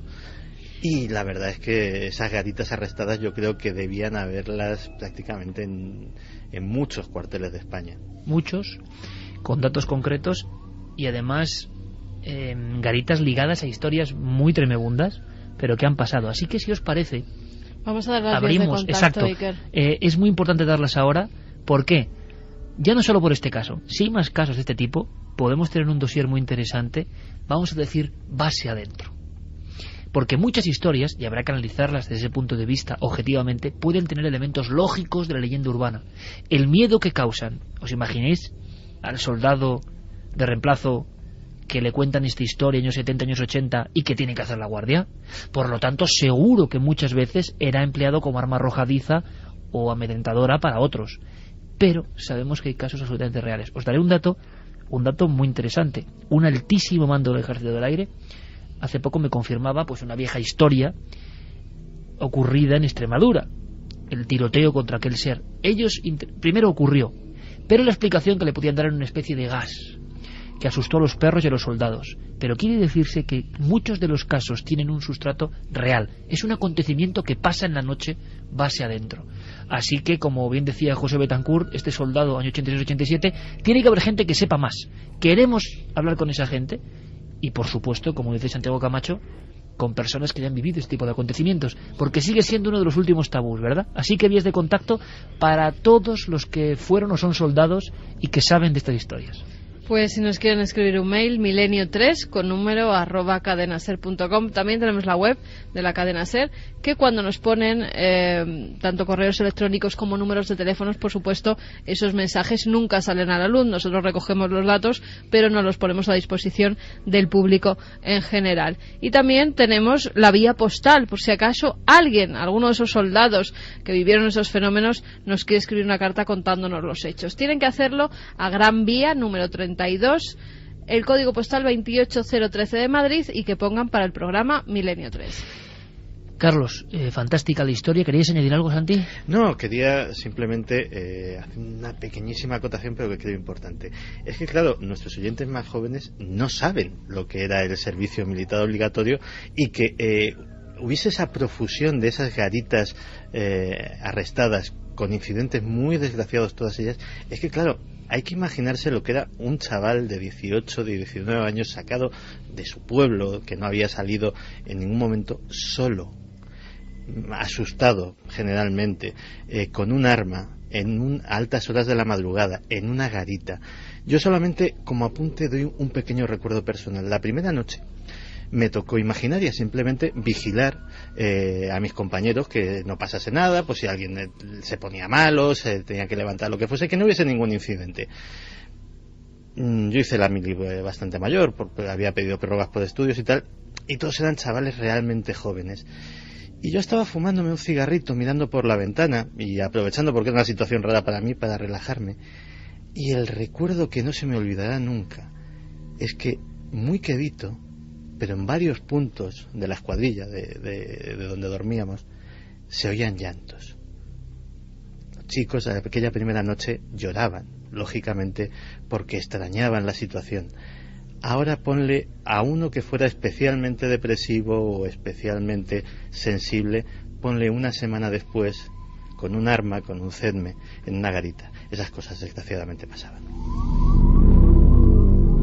Y otro de los dosieres muy desagradables, secretos, es la cantidad de personas que se han quitado la vida en cuarteles y bases militares, y que es parte de del oficio, digamos, la parte más oscura, ¿no? Yo me estoy acordando, dediqué 3 años de mi vida a un incidente que tiene que ver con lo militar, la noche del miedo, y cuando iba arrancando cosas de ese expediente que sigue siendo uno de los grandes secretos de los misterios españoles, y cómo iba enterando poco a poco.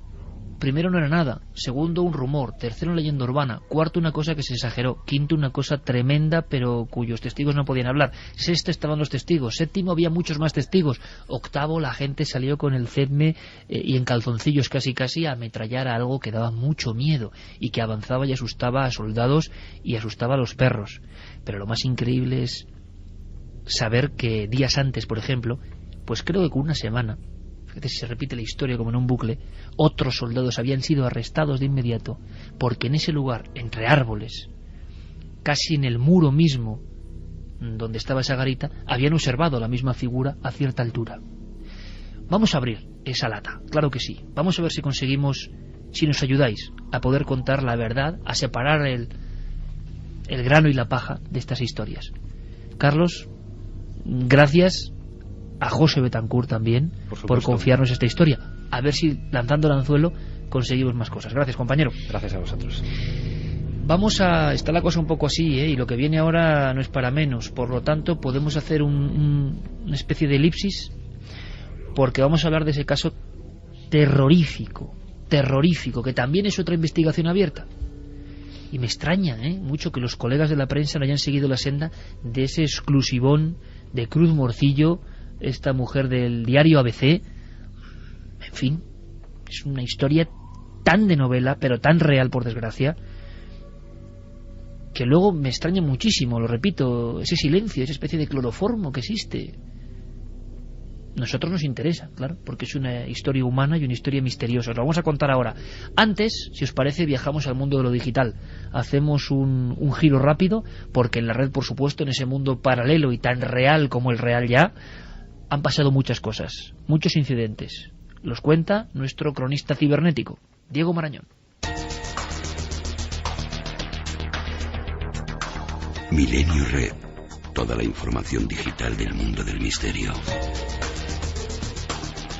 Las diversas imágenes de la Tierra en la oscuridad de la noche se han convertido en fotografías icónicas del impacto de la humanidad en el planeta. Las metrópolis gigantes de Tokio, las costas este y oeste de los Estados Unidos y gran parte del norte de Europa son algunos de los puntos que hacen de nuestro planeta una especie de adorno festivo en el cosmos.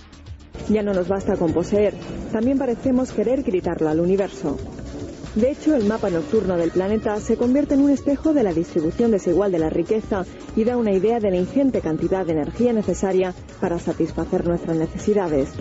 Esta semana los científicos Abraham Loeb de la Universidad de Harvard y Edwin Turner de la Universidad de Princeton señalaban mediante un interesante artículo disponible en la red que sería totalmente razonable suponer que, de existir civilizaciones en otros planetas, éstas hubiesen iluminado sus ciudades también. Según ellos, toda vida inteligente que se hubiera desarrollado a la luz de una estrella cercana utilizaría con toda probabilidad la iluminación artificial para poder desenvolverse durante las horas de oscuridad. La iluminación artificial podría servir de este modo como un indicador de la existencia de civilizaciones y tecnologías extraterrestres. La zona del distrito de los Lagos, en el noroeste de Inglaterra, ha sido el escenario de un insólito hallazgo en los últimos días. Diversos senderistas que caminaban por las colinas de Patterdale se han encontrado con muestras de una misteriosa sustancia de aspecto gelatinoso. Bien, ¿qué demonios es esto? Ha sido mencionado en poesía desde el siglo XVII simplemente como jalea estelar. ¿Y es que nadie se ha propuesto estudiarlo a conciencia hasta ahora?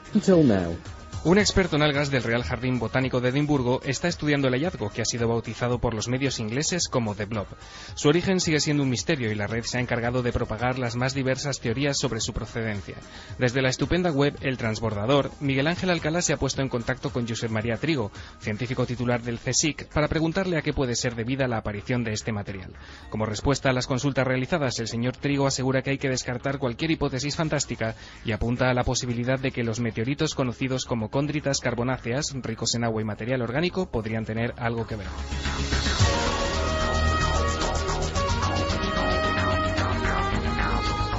Pablo Petri, al sur de Laconia, en Grecia, parece ser la ciudad sumergida más antigua del mundo. Sus ruinas, que podrían tener una antigüedad de más de 5.000 años, incluyen edificios intactos, patios, calles, cámaras funerarias y unas 37 tumbas que se cree que pertenecen al periodo micénico. Este verano, Pablo Petri se convirtió en la primera ciudad submarina sobre la que se consiguió trazar un completo mapa digital. Todos y cada uno de sus edificios fueron registrados en 3 dimensiones y luego resucitados por medio de infografías. De ello se ha servido la BBC para preparar un impresionante documental que se estrenaba hace solo unos días. Pablo Petri es uno de los primeros lugares en Europa donde comenzamos a ver edificios, calles, gente viviendo codo a codo, de un modo que podríamos reconocer hoy en día. Con la ayuda de varios científicos de la Universidad de Nottingham y sirviéndose de las más novedosas técnicas de 3D, los investigadores han conseguido obtener imágenes digitales de la antigua Pablo Petri con un margen de error de menos de 3 centímetros.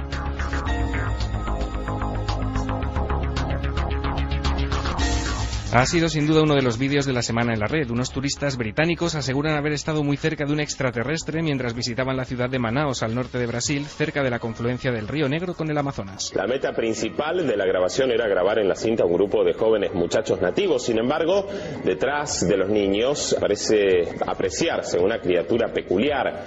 Según diversos medios digitales, la presencia de la criatura habría sido detectada en un vídeo obtenido por Michael Cohen, un conocido escritor de asuntos paranormales, y difundido posteriormente por el diario sensacionalista The Sun. El supuesto ser no identificado, al que ponemos en la más extrema de las cuarentenas, se puede ver junto a una extraña luz intermitente en el último plano de las imágenes, entre los arbustos que aparecen entre la espesura de la vegetación. Lógicamente, el vídeo ha generado multitud de visitas y opiniones encontradas. Tú también puedes opinar sobre esta filmación y sobre todos los demás asuntos de los que nos hemos ocupado en estos minutos. Para ello, nada más fácil que acudir a ikerjimenez.com, donde como cada semana, Guillermo León os facilitará los enlaces. Nosotros seguimos buscando y el misterio continúa en la red.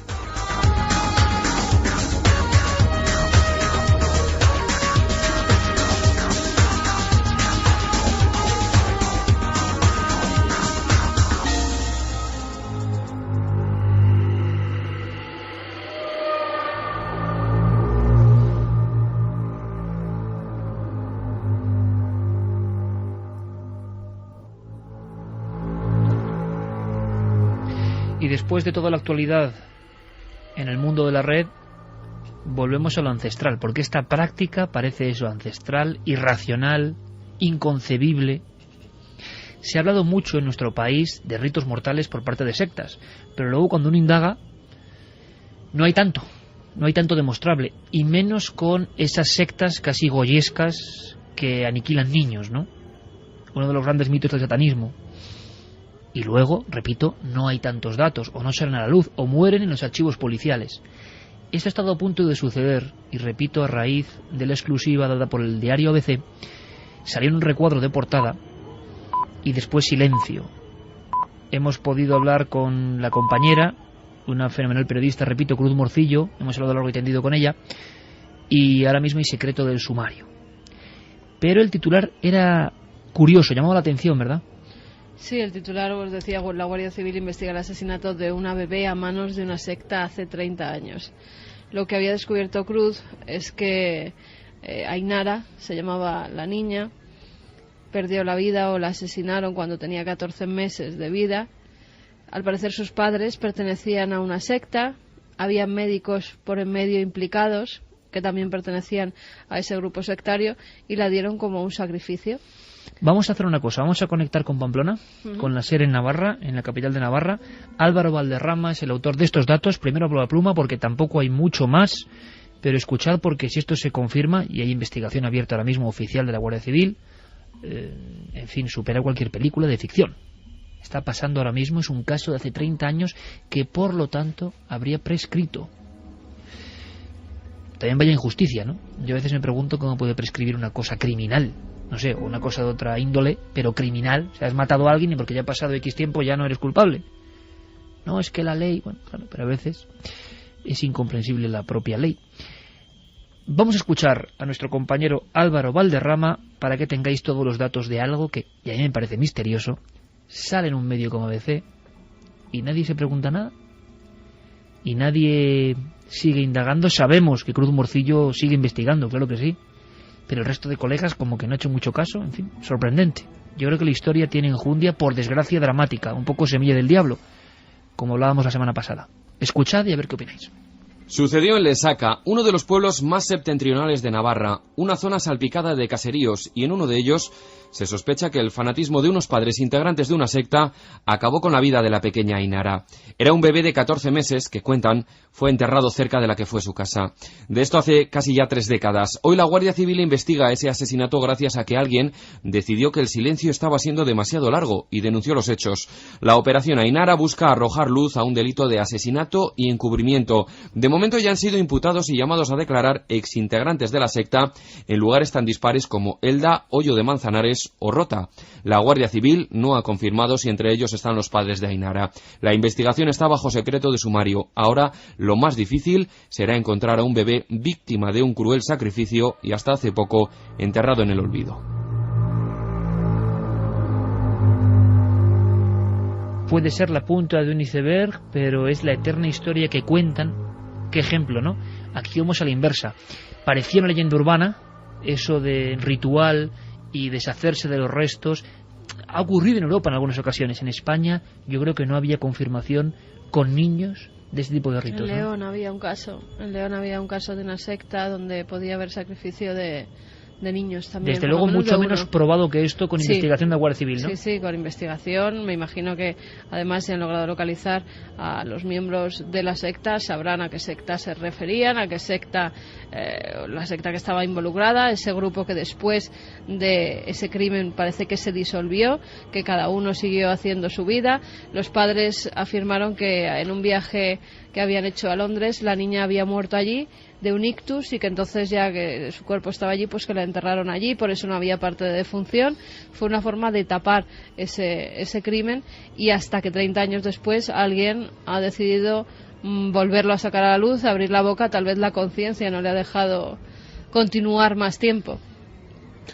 La verdad es que estas cosas dan... Hoy tenemos un programa para mucho pensar.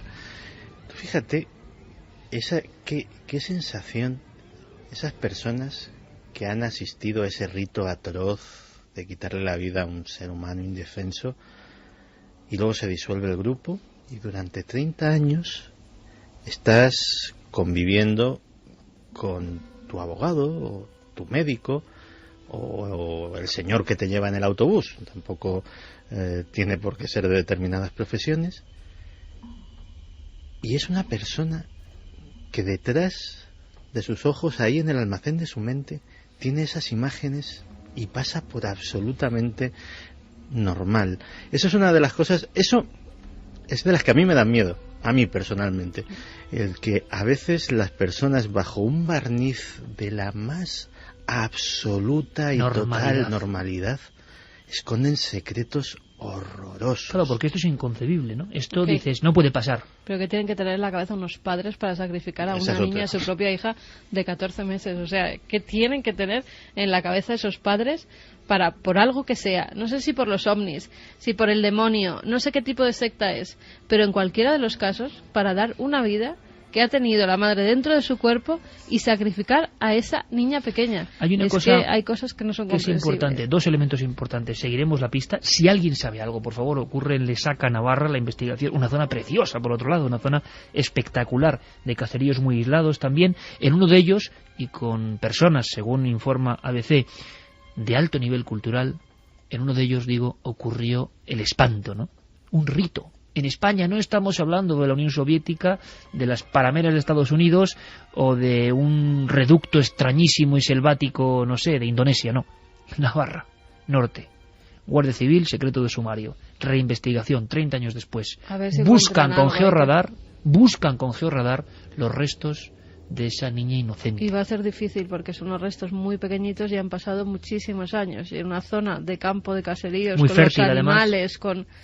Va a ser complicado, pero bueno, ojalá encuentren los restos. Yo hablaba con Cruz Morcillo y le decía, es una historia terrible, pero al mismo tiempo es una historia que es bueno contar, porque esto, solo contándolo, puedes denunciar que esto ocurre, puedes quizá extremar la precaución, puedes reflejar el horror para que se horroricen los que pueden estar en esa delgada línea.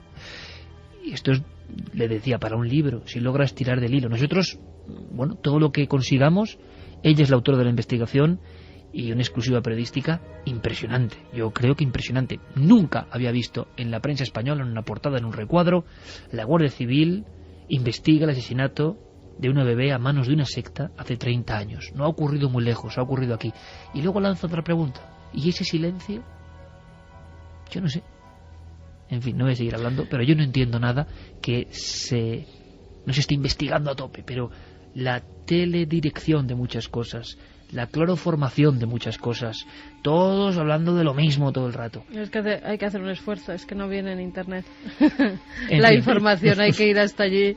De todas formas, nosotros ya estamos sobre el proceso de investigación. De todas formas, os digo una cosa, qué especial fue ese periodo, desde el 75, 76 hasta el año 81, 82, justo esos años, y precisamente en País Vasco y norte de Navarra hubo mucho movimiento de este tipo de agrupaciones fuera de lo convencional. Seguiremos investigando, pero como siempre pedimos ayuda. Si alguien sabe algo, si alguien tiene algún dato, puede ser importante. Ahora vuestra opinión y enseguida Santi con su mítico piano.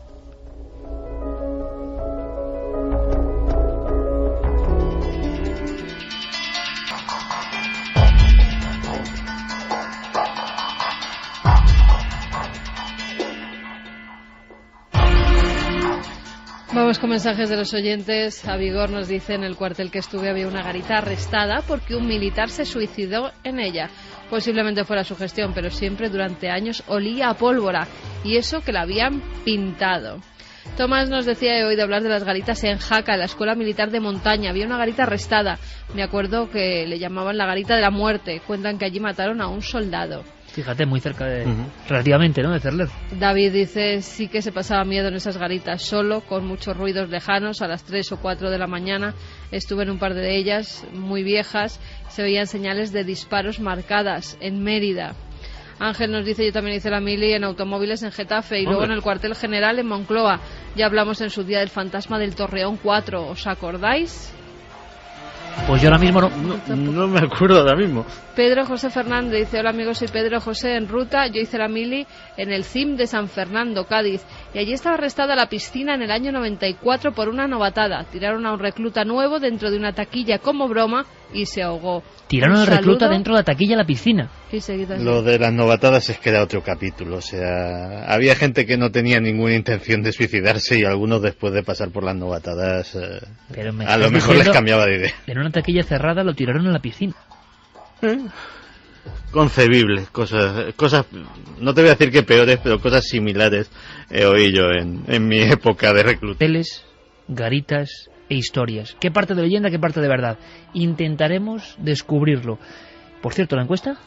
¿Llegaremos a ser inmortales algún día? Sí, 27,2%, no 72,8%, rotundo, no. El sí y el no, y la pregunta puede estar enfocada en ¿querríais ser inmortales? Quizá también es la respuesta condicionada, ¿no? Vamos a hacer una cosa, que suene el piano. Creo que el dossier que viene es muy potente y tiene que ver con cosas que están pasando ahora mismo. La conspiración, el área de Santi Camacho, pionero en estas lides en nuestro país, hay que dejarlo claro, al César lo que es del César, nos habla de algo absolutamente en boga y algo que de otra forma, con lo económico, también pone los pelos de punta, os lo aseguro.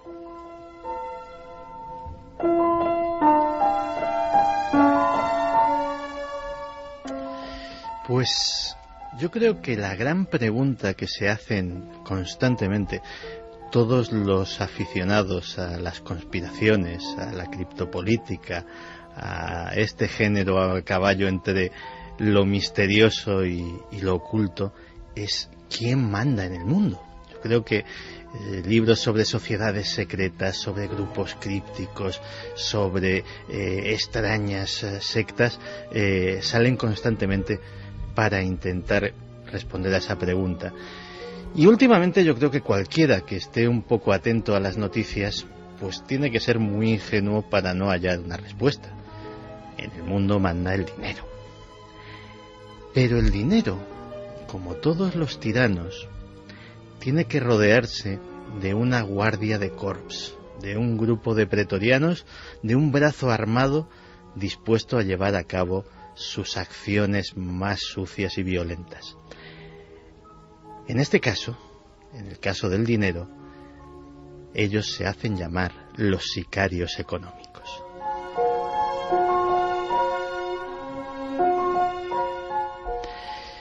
Hace unos cuantos años se publicó un libro que en España pasó relativamente desapercibido, pero que en otros países fue un gran éxito de ventas, sobre todo en Estados Unidos, que se llamaba Confesiones de un sicario económico o Confesiones de un gángster económico, dependiendo del país de habla hispana en el que fuera traducido.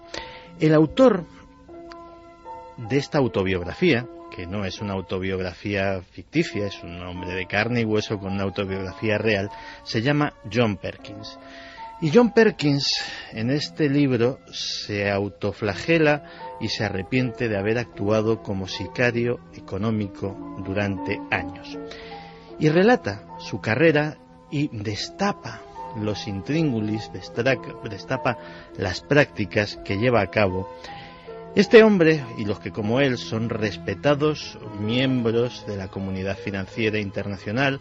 Él particularmente era antiguo agente de los servicios de inteligencia norteamericanos y experto en relaciones exteriores, que fue un día reclutado para una firma del sector privado, una consultora que representaba a unos clientes, y bueno, pues su función era básicamente ser un profesional altamente remunerado que tendía trampas de miles de millones de dólares a diversos países en todo el mundo.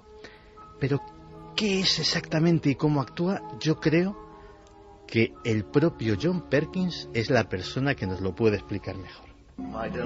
Identificamos primero un país con recursos como petróleo, después concertamos un enorme préstamo a ese país por parte del Banco Mundial o una de sus organizaciones hermanas, pero el dinero nunca llega realmente a ese país, sino que va para nuestras grandes corporaciones para construir infraestructuras en este país, plantas eléctricas, parques industriales, puertos, cosas que benefician a una minoría rica de este país, además de a nuestras corporaciones, pero que realmente no llegan a la mayoría de la gente en absoluto.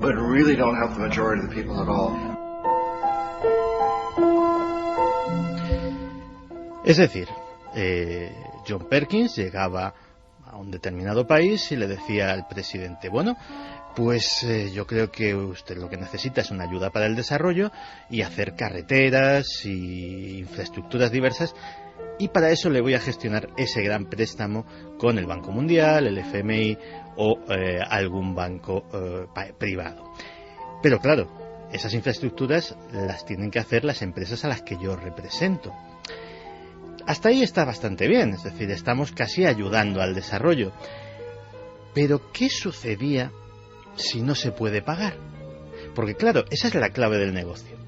Aquí hay muchos países, y el caso griego es un ejemplo, pero en Sudamérica, en Asia, en África, los ejemplos son múltiples, que están completamente acogotados por su deuda externa, que no pueden hacer frente ni siquiera poniendo la práctica totalidad de sus presupuestos nacionales a los intereses de esa deuda.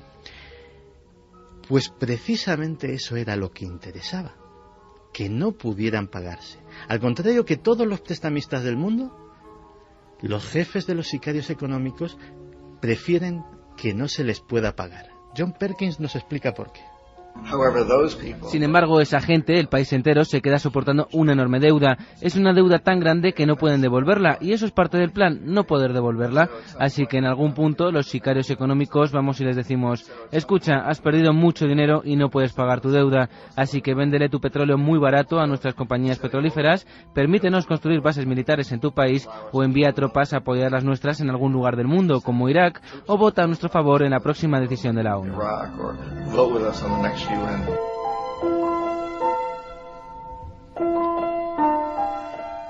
Es más, se le dan más préstamos. Si hace falta la deuda, se refinancia. Entran en juego el FMI y el Banco Mundial.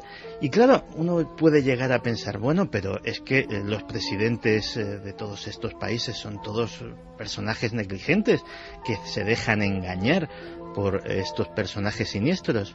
No, parte del trato es que en algún paraíso fiscal, en las Islas Caimán, en Suiza, en Liechtenstein, en Delaware, en Estados Unidos, hay, esperando a nombre del presidente en cuestión, una suculenta cuenta corriente que es la comisión por haber accedido a pedir ese préstamo.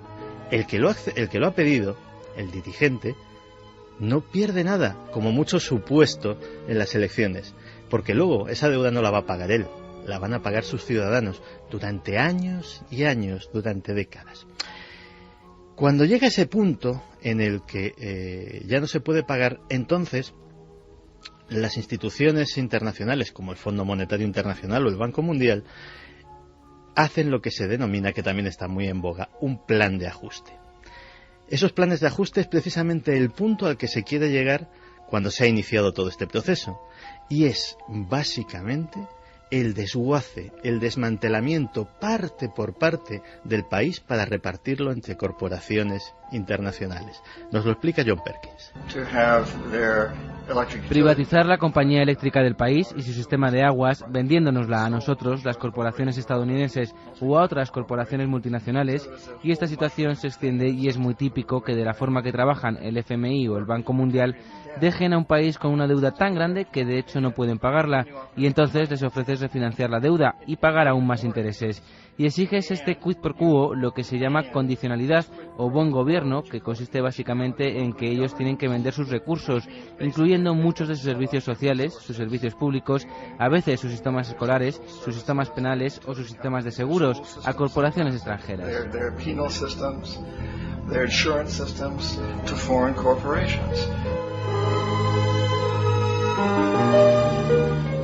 Pero claro, todo este engranaje tiene un punto débil.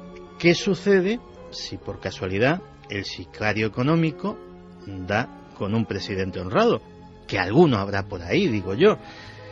Pues a veces esto ha sucedido, y el caso fue que el presidente de Ecuador en su día, Jaime Roldós, fue uno de esos dirigentes honrados que desoyó las propuestas de los sicarios económicos.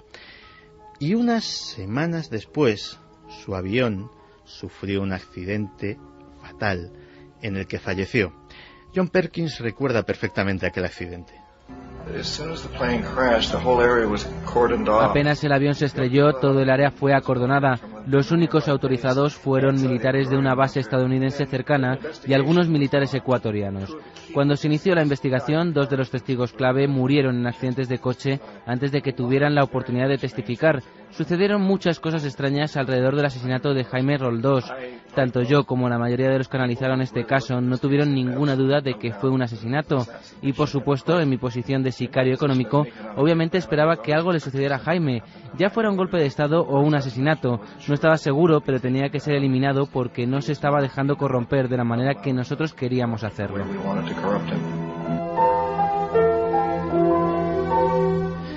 Y no fue el único caso. Unas semanas después, en Panamá, su presidente, Omar Torrijos, fue el que falleció a causa de una súbita epidemia de aviones presidenciales en mal estado que les dio por caerse durante aquellos años. John Perkins lo recordaba también muy bien porque es que él mismo fue el sicario económico encargado de la misión de Omar Torrijos y no había conseguido convencerle de que su país cediera pues el bien más preciado que tiene, el canal. De todas formas, para los que puedan opinar que todo esto es una teoría de conspiración, es algo absolutamente rocambolesco, para esos, precisamente, John Perkins tiene unas palabras. Esto no es ninguna teoría conspiratoria ni nada parecido. Esta gente no tiene que juntarse a conspirar para hacer cosas. Trabajan todos bajo un supuesto fundamental, y es que deben maximizar los beneficios sin importar el coste social o medioambiental. Joan nos dice en los cuarteles: todo da miedo, hay mucha energía negativa, sufrimiento y pena en ellos. Pena de gente que llegaba allí forzosamente y en contra de su voluntad, dejando atrás lo realmente importante. Tronera dice que también hay muchos cuarteles de la Guardia Civil con sucesos extraños. Fuerte del Rey, en Jaén, por ejemplo, que está deshabitado, por eso, aunque se abre en horario de oficina. Gatucho dice, cuando hice el servicio militar también había una garita que se llamaba de la muerte. Y nos dicen que en varias instalaciones militares se dice lo de el soldado tirado a la casilla en la piscina, ¿Ah, que sí? es una leyenda urbana. Qué bueno, o sea, espero que sea una leyenda urbana, ¿no? Sí, porque me imagino al soldado braceando dentro de una pequeña taquilla, sumergiéndose en la piscina ante las risotadas de los amigos. Ojalá sea leyenda urbana. Por cierto, Santi, ya que te veo tan sembrado últimamente, tenemos que hacer, lo pensaba hace poco, ¿no? En mi viejo cuaderno apuntaba, digo, seguro que se han ido incrementando nuevas leyendas urbanas. Hay que repasarlas un día de estos.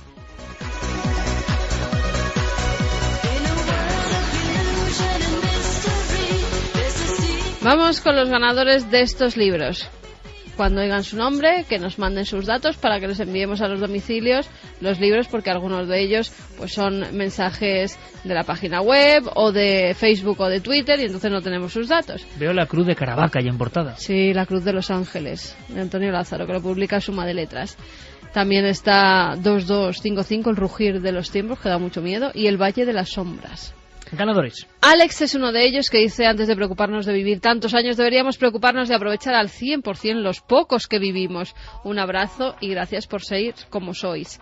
Buenas, seguro que dentro de un tiempo podrán hacernos entrar en un estado de muerte clínica, conservarnos así y hacernos revivir tal y como ha explicado Santi Camacho, para que despertemos en el futuro. Sería interesante viajar 50 o 100 años al futuro manteniéndonos jóvenes para disfrutar de la experiencia. Nos lo decía Jesús.